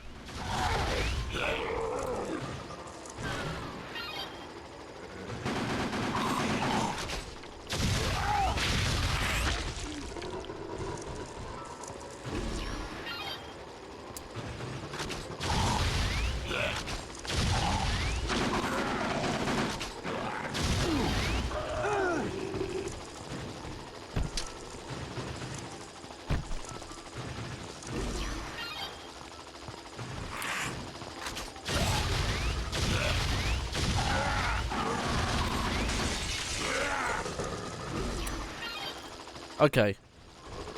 Well, that's a lot, so I think we could go back now and see if how many we've got.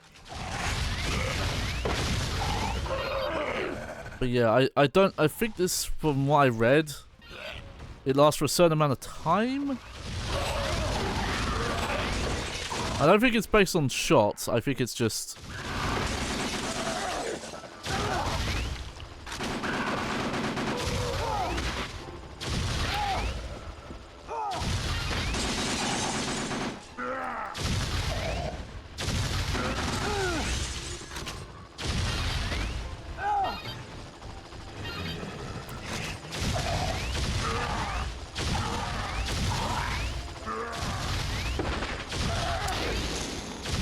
And I imagine with the full dismemberment system in the main version, this is a more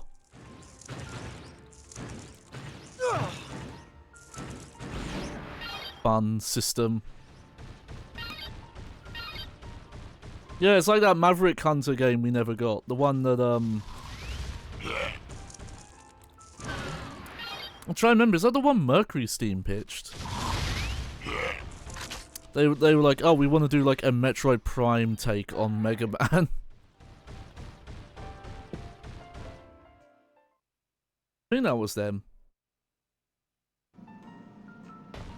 Yeah, the way zombies respawn in this version, there we go, yeah, it's a limited time it lasts. This is a way easier mission to do. So I should have, oh look at that, yeah, I've already got 10. It takes way longer in the 360 version to gather those up. You're gonna inject me with that, huh? Especially because you don't have that in, you know, you only have the storage you could carry. Okay, Doc. Let's get this over with.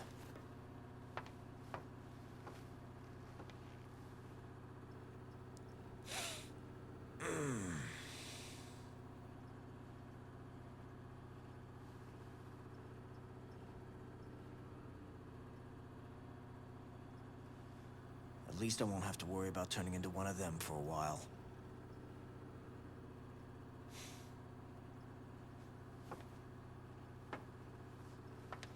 Okay. Next on the agenda. Figure out a way to get the hell out of here. While I was isolating the hormone, I managed to identify a pheromone that suppresses the attack instinct in adult parasites. In other words, the zombies don't like the way it smells. If you give me a little more time, I should be able to produce some of this pheromone. They think it smells bad? think we could use something like that to keep them away from us? We could just walk right past them and get out of here. In theory, yes. Either way, it's certainly better than nothing. There was a cave. Outside, where the helicopter crashed. It was packed with zombies. I mean, shoulder to shoulder. I'm actually curious if this cutscene is different if you don't check the clock tower. If it works, your anti-zombie perfume, it could keep us safe in that cave. What do you say? You ready to get the hell out of here?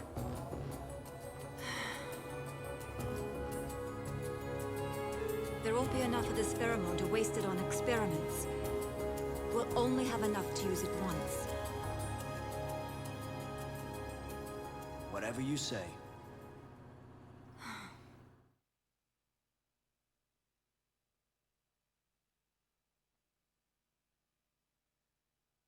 Alright, they're gonna take us straight to it.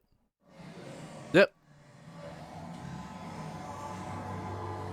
So yeah, that's how dense the zombie count's supposed to be. There are so many. Where on earth could this lead? I don't know. But considering how many of them keep pouring out of here, it must be connected to something. There, see? Confirmed, they're pouring out, not pouring in. Any other way out of here is guarded by the military. If we're gonna get out of here and put a stop to Carlito's plan, we've got to go in there. It's the only way. It's not like we're unarmed. We got your smelly perfume, don't we?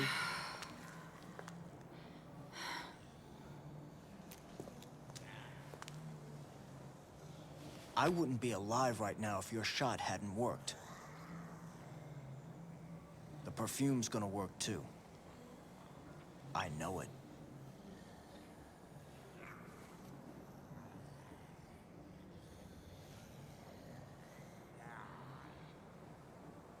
All right. Let's go. Yeah. Now, this is one of the parts I've been curious how they're going to handle it. Because there's no way they're going to be able to manage the same zombie count. Also, this is showing, like... Oh, wow, okay, they have made it a playable section. Alright.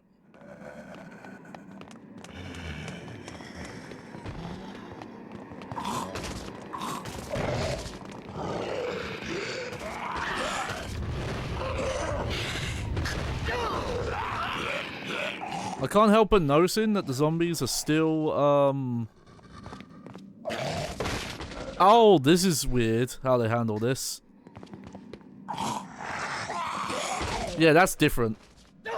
So straight up, their AI just, like, turns off. Like, they don't detect, like, they think you're just another zombie. This weird, like, AoE, where we're knocking them down,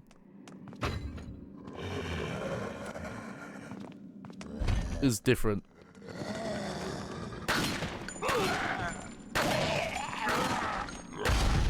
God, the zombie count here is pathetic. It's not even close.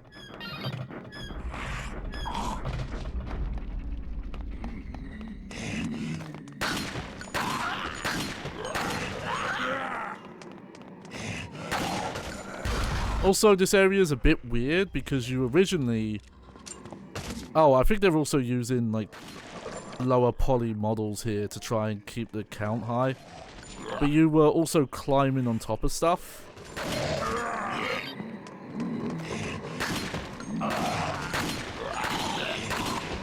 Honestly, with the way this game works and the guns...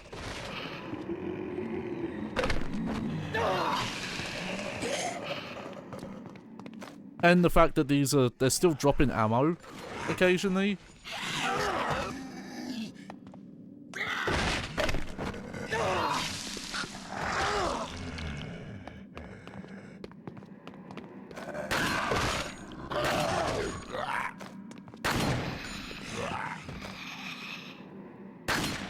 Yeah, like that.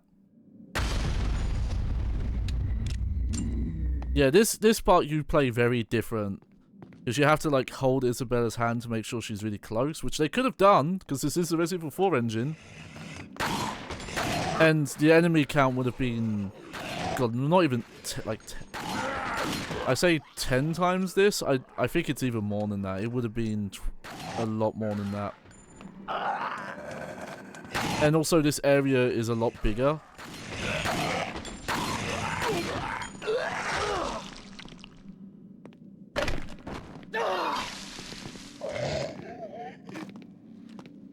Also, yeah, we get to look at these weird low poly models.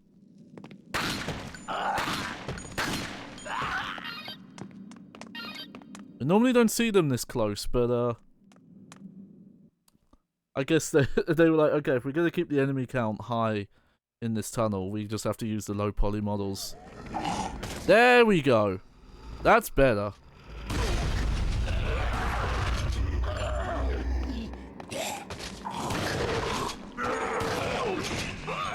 And then they put this rubble here to shorten it.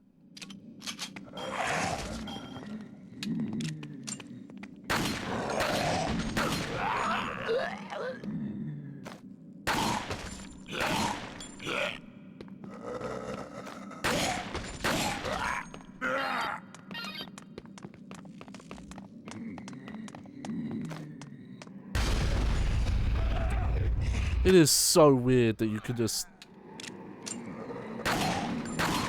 gun your way through. Because yeah, again, Dead Rising 1 does not have permanent guns. They work like they're disposable weapons, basically. You know, you use them up, and then once their ammo, like the whatever they had in them's gone, it's gone.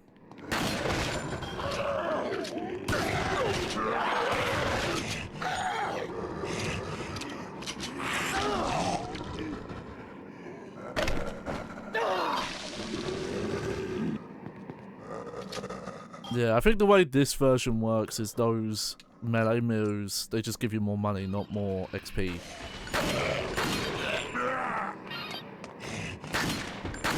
Great, another level up that gave me nothing.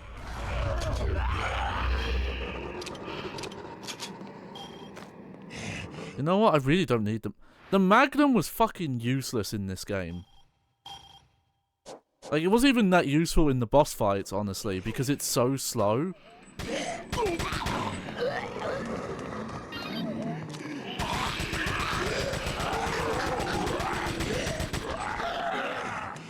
See, it would have looked... The visuals would have looked bad, but honestly, I wish they had kept this enemy count for the main game.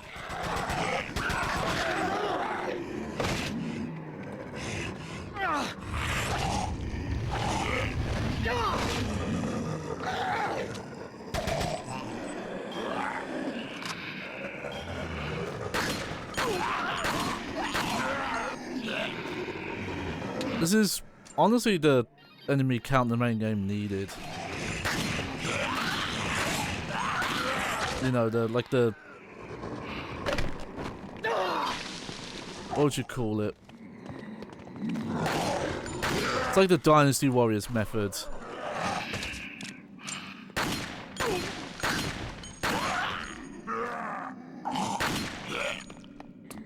Also, I'm glad they're not making the zombies like respawn if you turn around and stuff.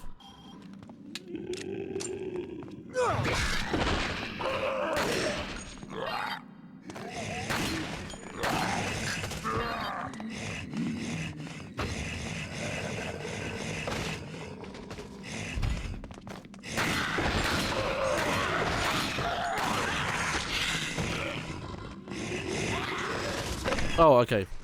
Maybe they do. A little bit.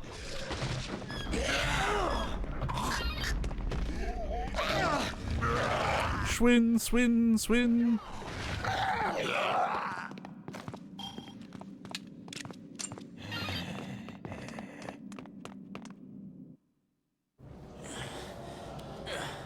Let me see. Is that the end of it, or is there more? Just the halfway point.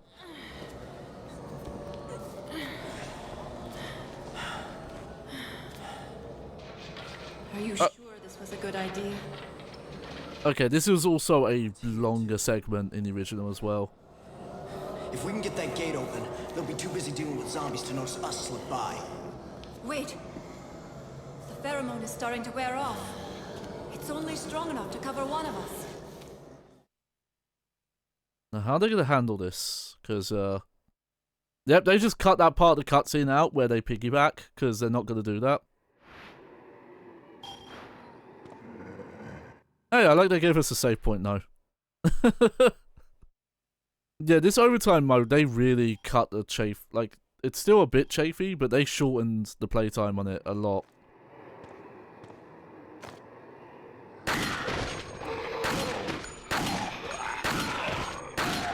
Why are they all so itchy?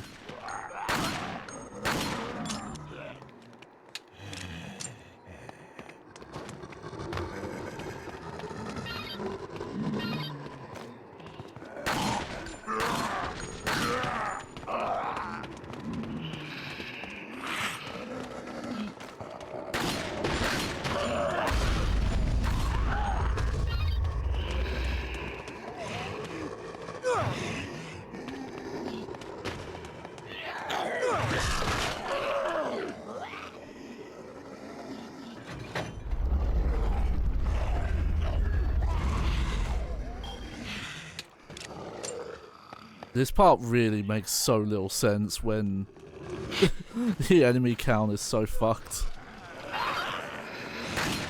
Weird, they're not even using the same low poly models anymore.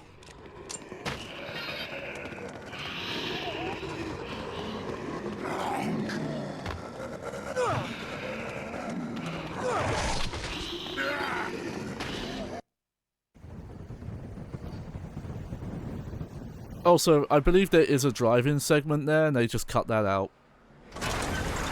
Now, this is the part I've been really curious about. I have a feeling I know what they're going to do. But we'll see.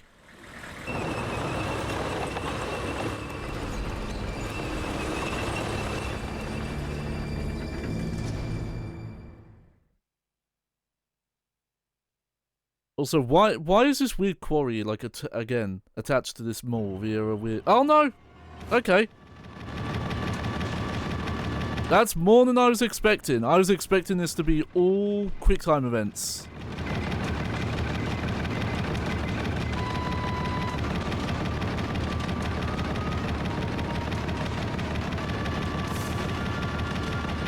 Because there was an earlier boss fight that was turned into a weird QTE.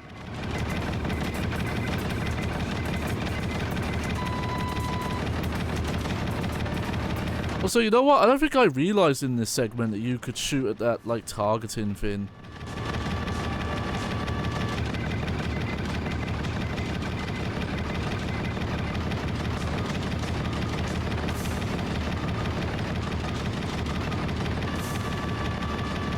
So this actually plays out pretty much the same as it does in the 360 version. That's cool.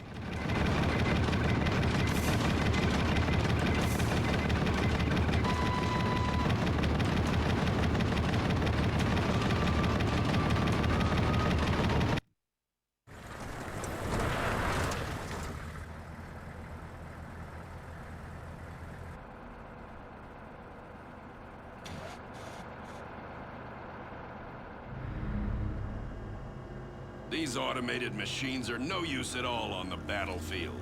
Switch to manual control.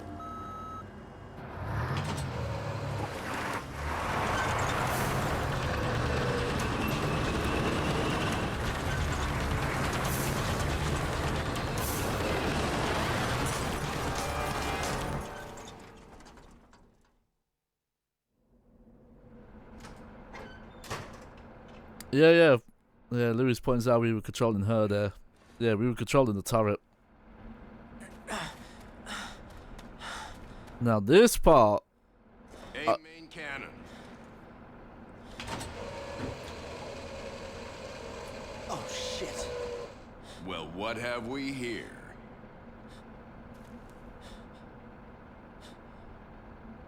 Where were you hiding when my men mopped up the mall?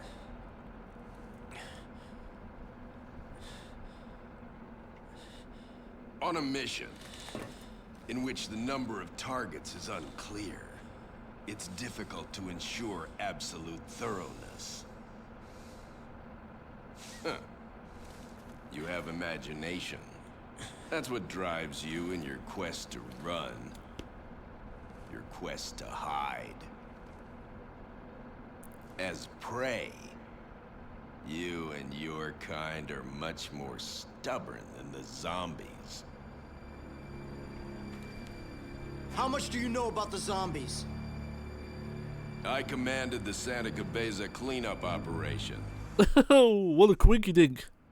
If we had fulfilled our mission then, we wouldn't be needed here now to take care of this incident. That's all it was to you, huh? A mission. Just an incident. Those innocent people who had to pay for sins committed by our government Our and its mistakes inhuman have research. not begun with this operation.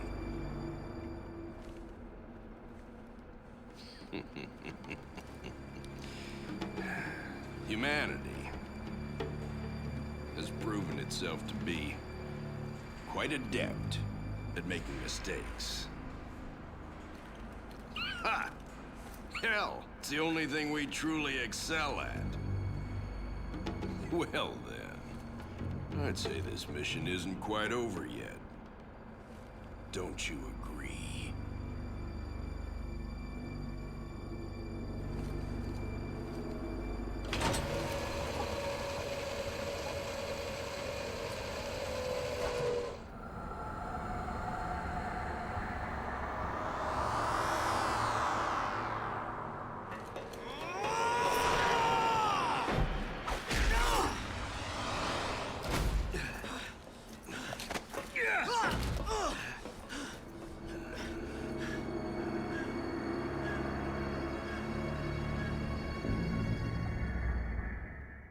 Alright.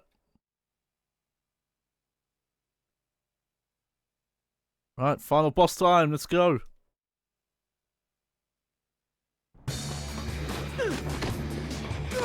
Oh, I still have the gun.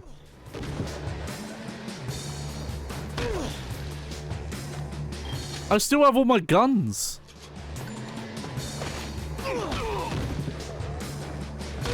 But do they work? I guess they don't work.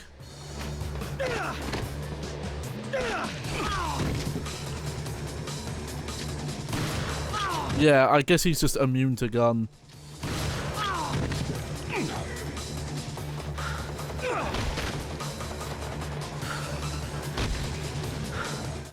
So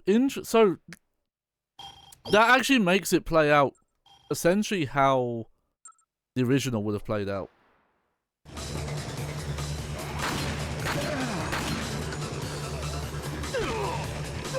Oh, I did stun him though.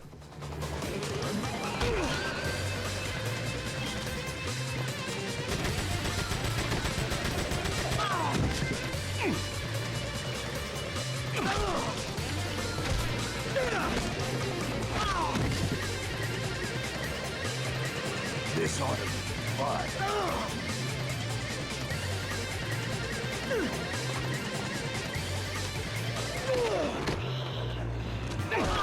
Ah, wrong button.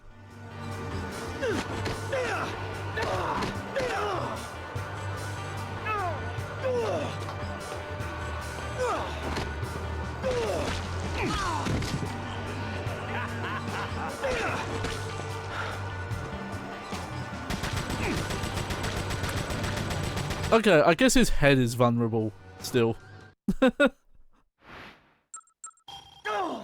Ah, balls. Whoop.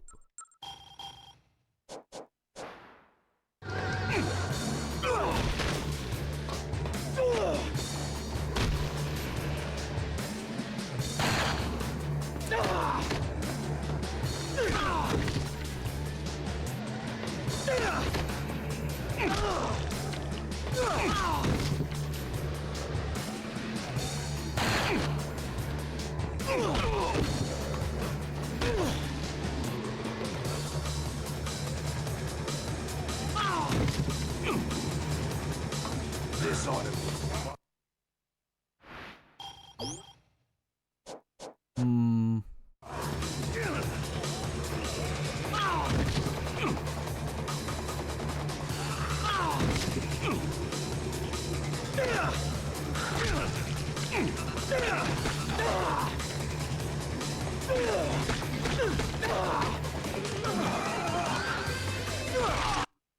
Oh! Well, that's different. You don't disembowel him.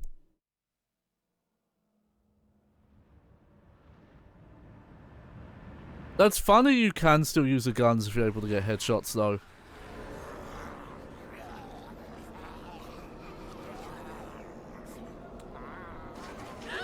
That boss fight would have been way harder if I hadn't brought the healing items with me, though. I wonder if you could have found healing items if you didn't have any with you.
Newbie!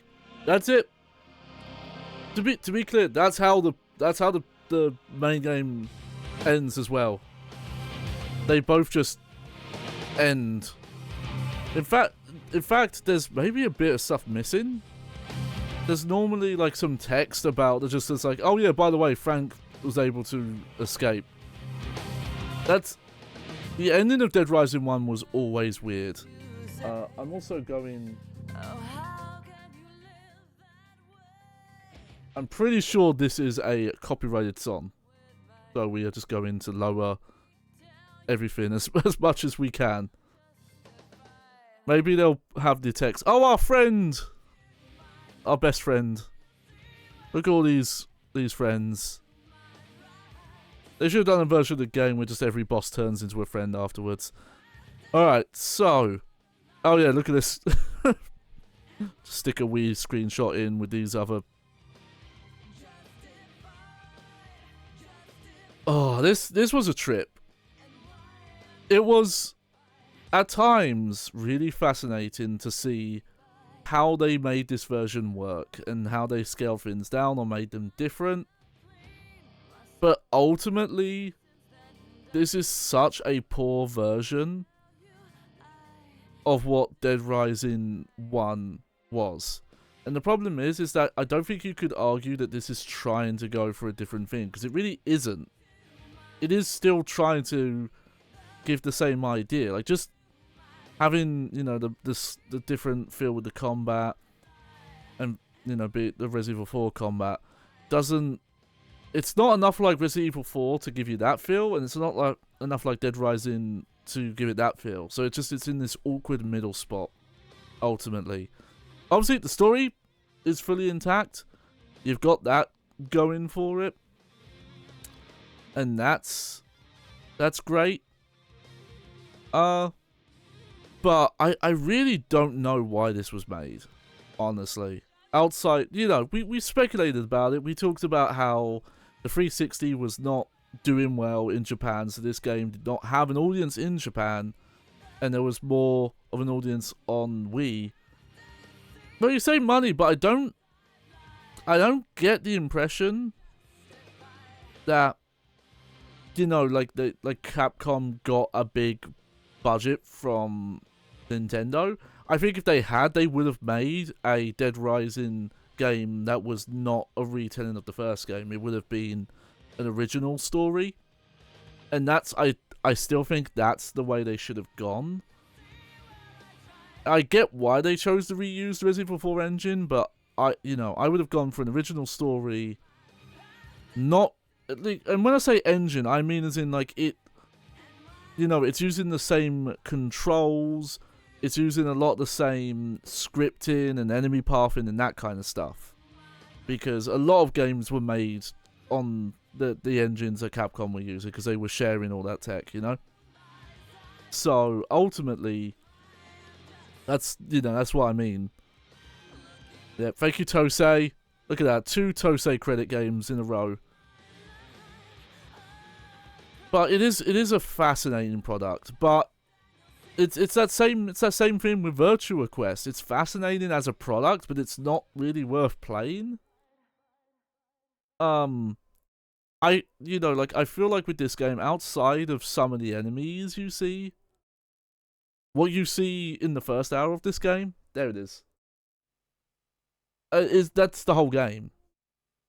And you don't have the, yeah, you find some more weapons and some things like that, but it's such a more, it doesn't have the same kind of substance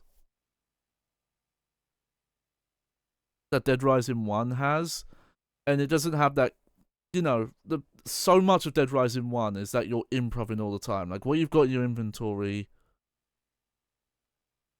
is changing the whole time. You're having to improv. Yep, and yeah, you complain that his belly was not full. People have tried to figure out, but as far as people can tell, that quote is made up. Even though it's, like, presented like it's a famous saying. Here we go. The game mode normal, total time, as we've talked about, that is not accurate to the actual playtime, because this was like a 12-hour playthrough. But the original is about 12 hours as well, funny enough. Die twice. Zombies killed. Mission clears. Yep, survivors. So that's funny because, yeah, you didn't have a rank originally in Dead Rising. It was just the grade was based on the weapon. Okay, so the small mixer, we'll talk about that. There's the Chicago typewriter. Oh, bikini. Special Forces boots. So, I don't know if we'll see it because I'll just look at the odd jobs. But what the small mixer does is it lets you buy an item from Cletus where you can just do the drink mixing on the fly. You don't have to go and find a blender, which I'll be honest, that's probably how they should have handled it from the start in this game. And we'll briefly look at this because I'm not actually sure what this is. Frank, glad to see you. There's a lot of special missions you can attempt using special limited equipment. Show me what you can do, Frank. Okay, so we've got Elevator, Deathmatch, Zombie Soccer, Sunday Driver, and Beatdown. Frank, the elevator is packed with zombies. There's no way we could use it like this. Go clean them out of there. So we've got the Red 9, a zucchini or something.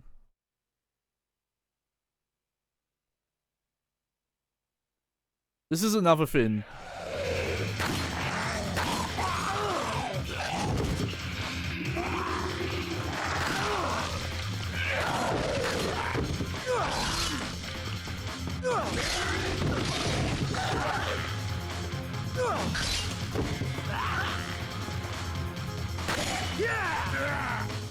What a weird mission. That was it.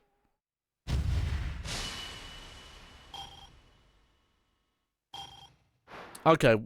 I don't know how long we'll look at these because I don't think I want to do every single mission we can unlock here. We'll do 4 of these.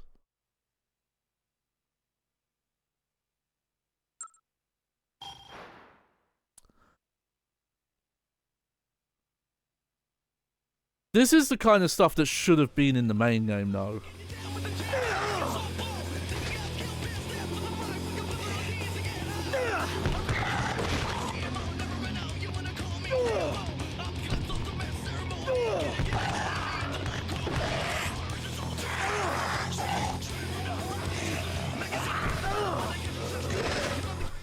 Come on, get off me. Get off me.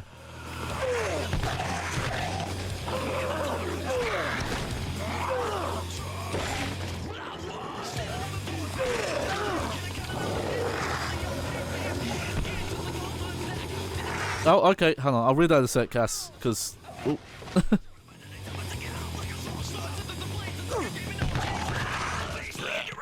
Okay, we have to do waggle, because the waggle does more damage, I think.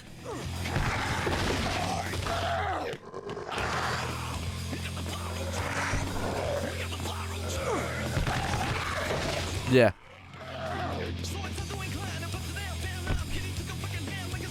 Rap metal!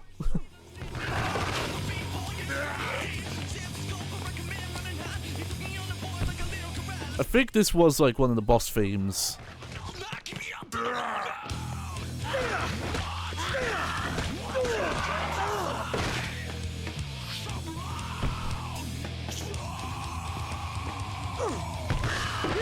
There we go.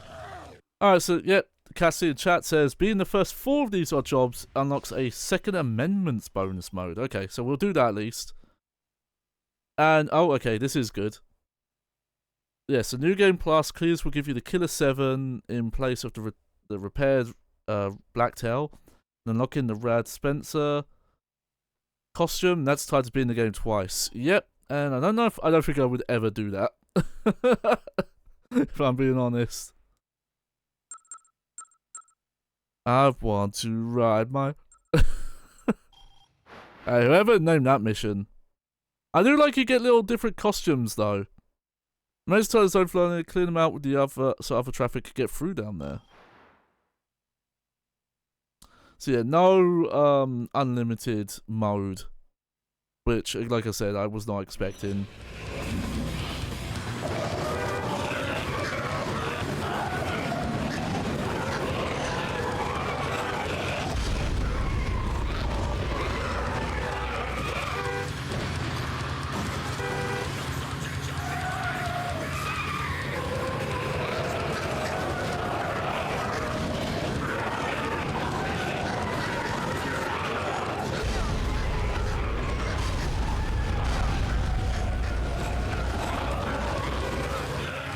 This bit, I still have not figured out. I don't know if I'm doing the controls wrong. Maybe, yeah. You know what? I was using the wrong button to brake.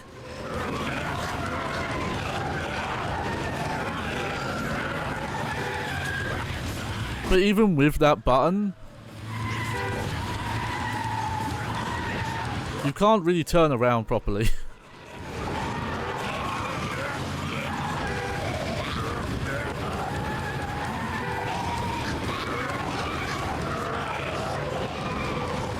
You know, so we won about Dead Rising 3, but it did actually finally put good driving controls in the series for the cars. It always felt, even in the main Dead Rising, it always felt like something that had been hacked into the game. Cass also pointed out, there's actually a ton of unlockables tied to rank and successive completions, including the full Mega Man set and extra weapons. Ah, so that's how you get the Mega Man suit. Weird that that stuff is documented, but like basic gameplay stuff isn't. Beat down, Fist of Vengeance. Sorry, Frank, I couldn't get any items ready for you this time, but I'm sure you have these zombies. Okay, yeah, this is all the wrestling moves. So they're not going to tell me what they are. Again, weird limitation of like, hey, tell me how to do these moves.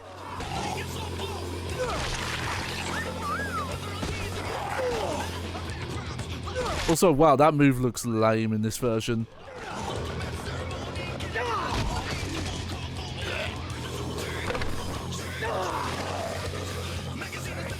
I guess, yeah, so, like, most of the outfits must be tied to unlockables and things like that, which is a shame.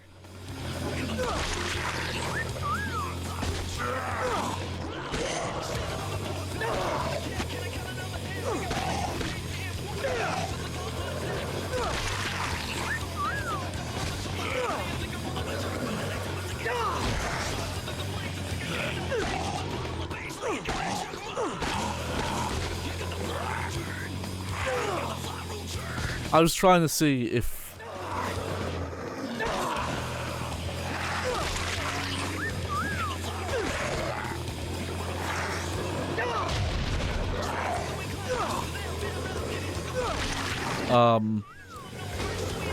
if there's any difference doing the waggle move with the melee, but it just seems to be stronger.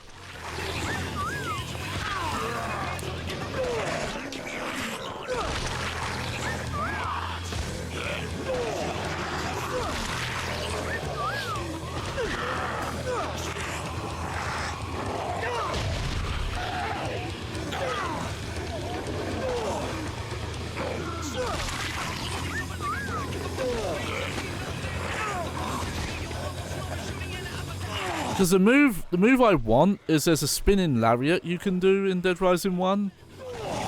It's a really good, like, just get zombies off of you if they're crowding around you move, and I just don't know if it's in here. Neck twist, giant swing, god hand, hammer throw, how to get buff. Well, I don't think I ever got god hand, and I don't know what these do. Okay, that makes your attack stronger, reduce damage take by half, and that's the disembowel skill. Okay.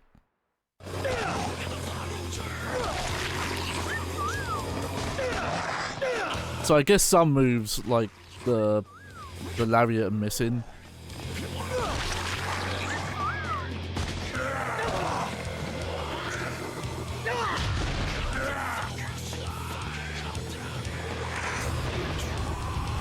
Giant swing! Oh! Okay, I guess I've been doing the giant swing run because that was different.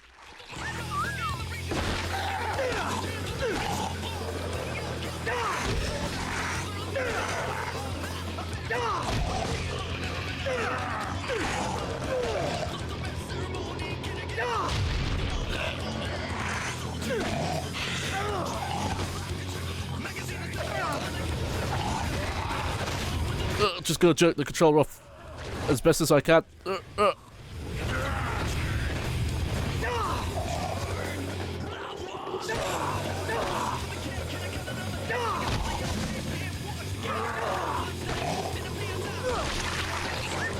Man, having this mission be 50 kills is too many kills. They could have done this 25 kills.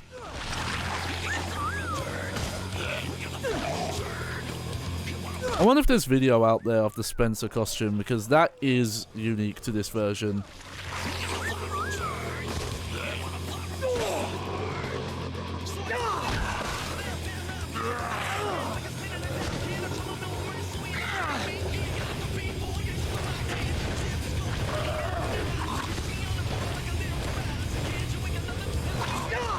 There we go.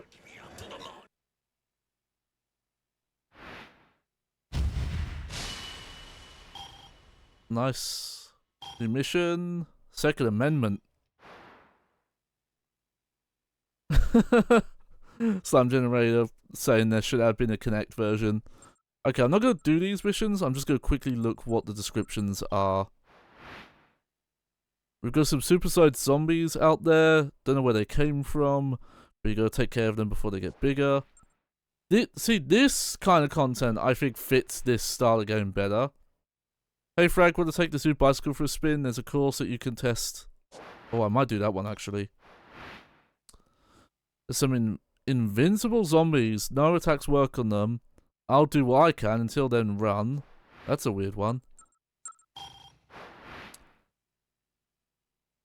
There's a zombie who looks like a policewoman that's captured a bunch of people. Weird. Weird. So that's like, okay, I'm gonna look at this one. Did they bring her boss fight encounter back?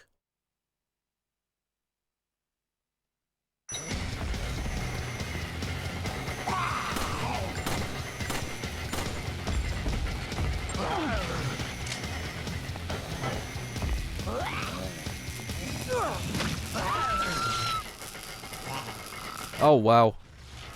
This is gonna be hard. Also, Josh is here for the exclusive zombie dogs and birds. If they're in this mode, you just missed it. We just beat the game actually.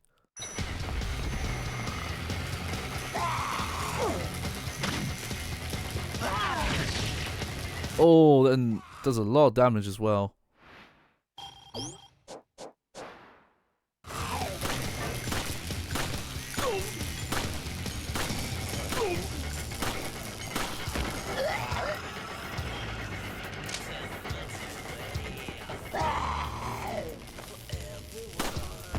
Oh, there's more.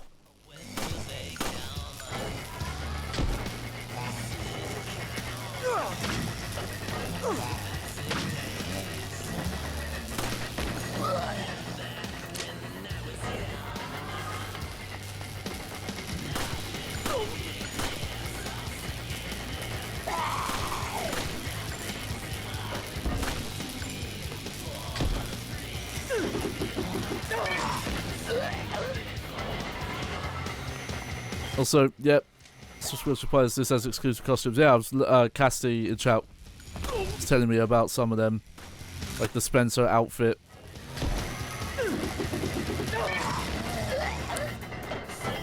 Okay, one more.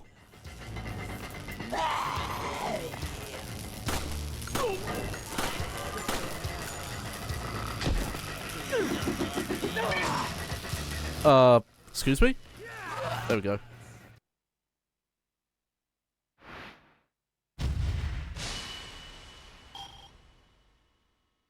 Oh dear, I wasn't gonna look at this mode, this bonus mode thing for too long.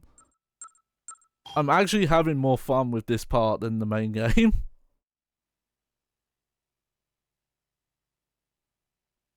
Oh, I don't like this though. Okay, I want to do the bicycle because I'm hoping that it is a race, the time trial. And then we'll look at the Second Amendment mode. Oh, Roll's in this as well. Okay. And they brought... Oh yeah, this is the trailer song. Oh yeah. Oh, I've gone the wrong way.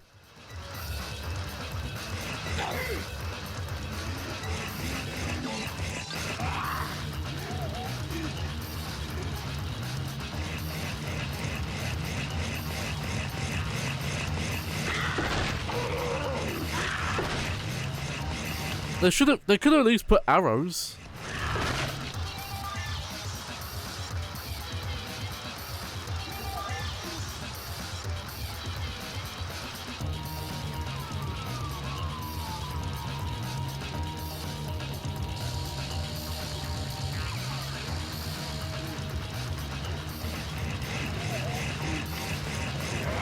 Oh, what's going on there? Some guy was stuck in the trash can.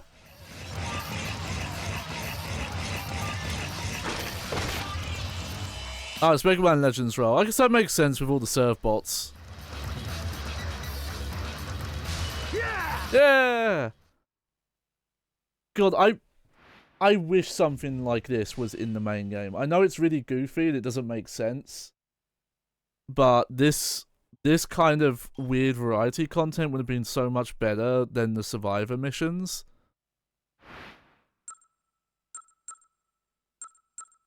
What's this one? There's a bunch of guys causing a ruckus in the meat processing. Okay. We'll look at the Second Amendment mode now.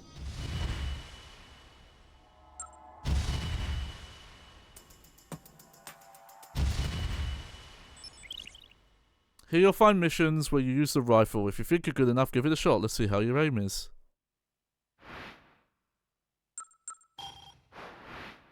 Hey Frank, hit the target. You can find it, can't you? Alright. You say so. Otis, he believes in me so much.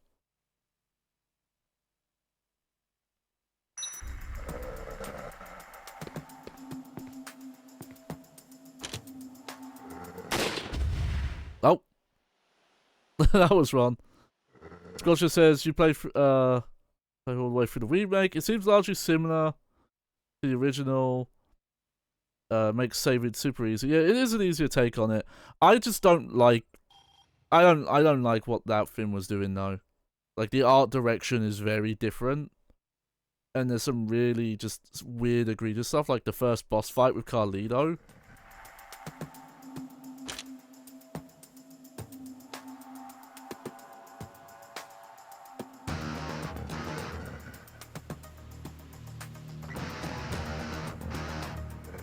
Does it matter who I hit?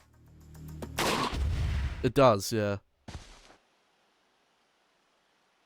Like, during the Carlino fight, they just put, like, painted arrows in the food court. It's like, hey, this is where to go in the fight. And it's like, you don't need that.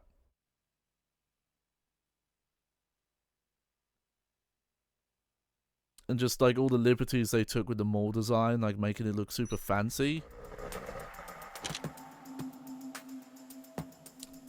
Okay. So I gotta bring my sniper silent scope skills back, which are not very good.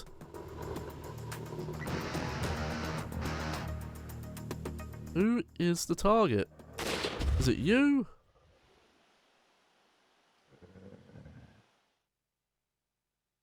Oh, let me go back to the mission description. Okay, I assume it's that zombie I've got to find. With the blue jacket on.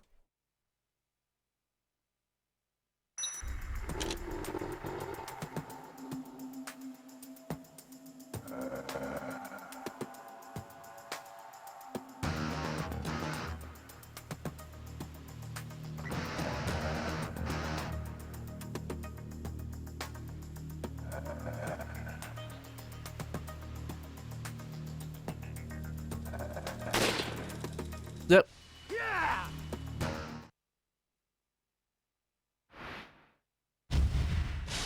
Wow, that was an S. Fair enough.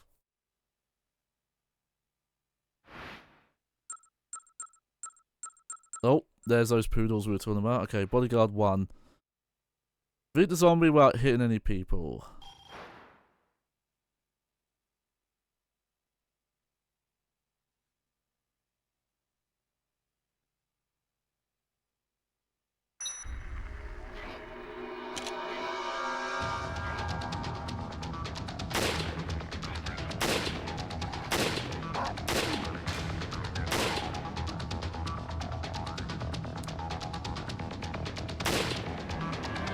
There we go.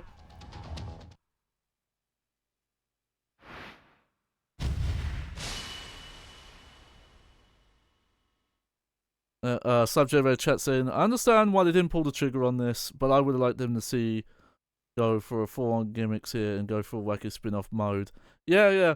That's essentially what the DLC, not the 4 episodes, but the final DLC was for Dead Rising 3. Which I think was, like, made, standalone, anyway. Where it was, like, they'd, like, turned it into kind of, like, an old-school beat-em-up.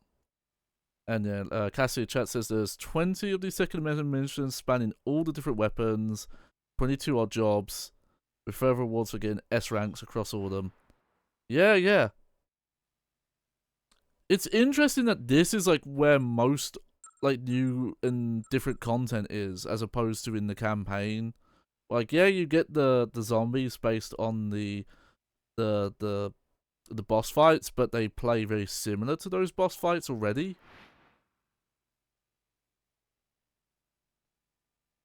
Let's just look at the mission descriptions here. Also, yes, Trashiest Possum, this is my PNG tuber I use when I'm too sick to mask up.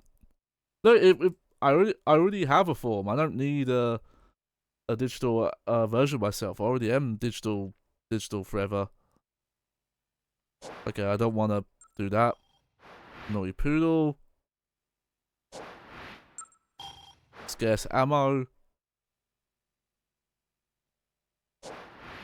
Alright. Think we're good looking at that for now. Yeah, I think that's everything with this. Let me just double check in the options, see if there's any weird settings we didn't mess with. Oh, there's green blood. We didn't mess with green blood. But that's it. Okay, that bonus mode content has changed my opinion on this game somewhat. I think I have a higher opinion now, because that's the content that I think the main game should have been built around more, and instead of being Dead Rising 1. It should have been built on this variety stuff. I'm just gonna the game from here. Because yeah, like this gameplay just it feels underwhelming when you are doing it with Dead Rising's setting and the zombies, but also just because they had to scale it down for Wii. So yeah, something that was a side story that would have let them have just like, oh yeah, here's a weird variety of missions. It reminds me actually of how Dead Rising 3, they got rid of having to escort survivors, and Dead Rising 3 is a flawed game that gets away a lot of what Dead Rising is about, but honestly that decision was probably its best decision, where instead each of the survivors just had unique missions you did for them. And that's what this should have been. You know, like, oh, they should have made like a different mall, and it's just like, oh yeah, here's a guy who's just like, yeah, can you go to this area and do this kill mission for me, and oh, here, do this race on a bicycle and that kind of stupid stuff. But yeah, this was a fascinating time. I still don't know if I could recommend playing through the full game, especially multiple times to get all those unlocks. But hey, someone wants to do it, and we're gonna save on game FAQs if there isn't one on there already. But you should probably check that before. Now, there's one more thing Cass wanted me to do. Hopefully, I've set up properly. So I'm just gonna duck out here.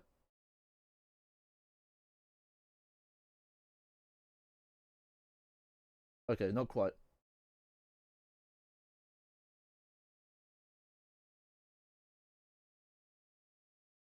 No, I can't do this in studio mode for some reason. Just...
Who wants to bet this is where Black Ops 2 got their idea for their musical ending?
Alright, oh. Don't look at that. Alright, well, with that being said, what's coming up on the stream schedule, I'll let you know. Tomorrow, Cassie and Sharky return with the next episode of the Cursed Kart Racing series. Next is specializing in the Nintendo Switch. We are the device for the modern age, some would say, or the previous modern age, I don't know. But be sure to tune into that. There'll be tons of fun. I don't even know all the games that they're going to show up, but there's, you know, that series is actually, you know, very close to the finish line now, when you think about it. So be sure to tune in. Monday, we will be back for the Casual Monday show, where we just bring stuff we like, stuff for funsies, and the VODs for that are for the Patreon. But then after that, it will be the holidays, the Christmas week, so we will be taking that week off, I think until the Saturday. But keep an eye out on our Blue Sky and Twitter for announcements on that. But until then, I hope you enjoyed the show. Thank you for tuning in.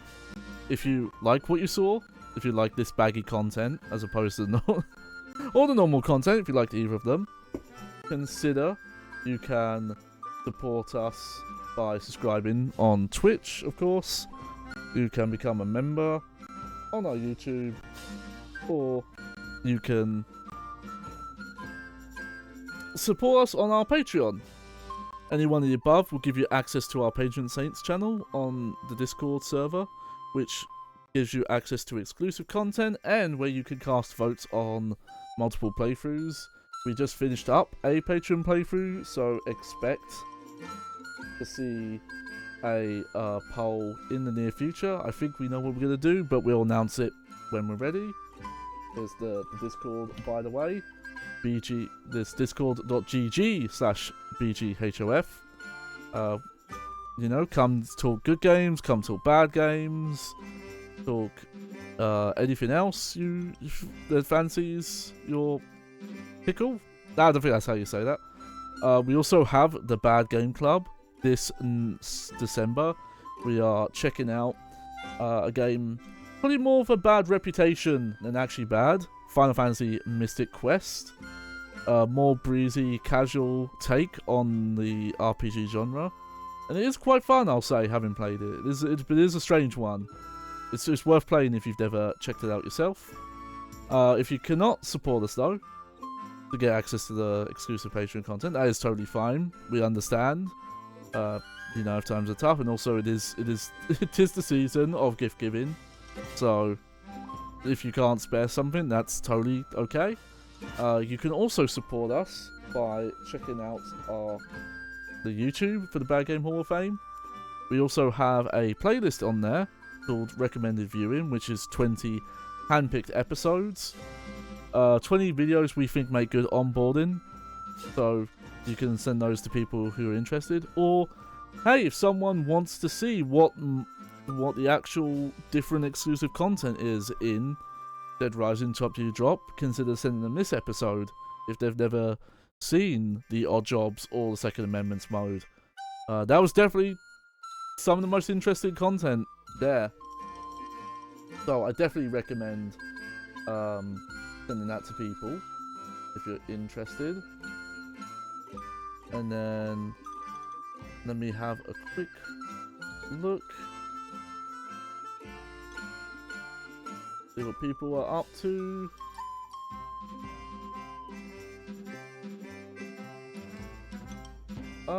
I think we'll wrap it up here.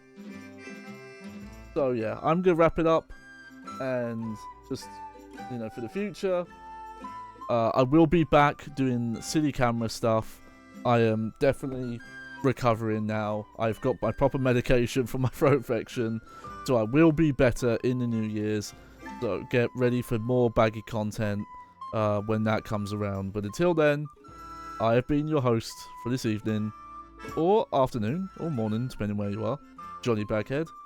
And yeah, hope you have a good time. Toodles, everyone!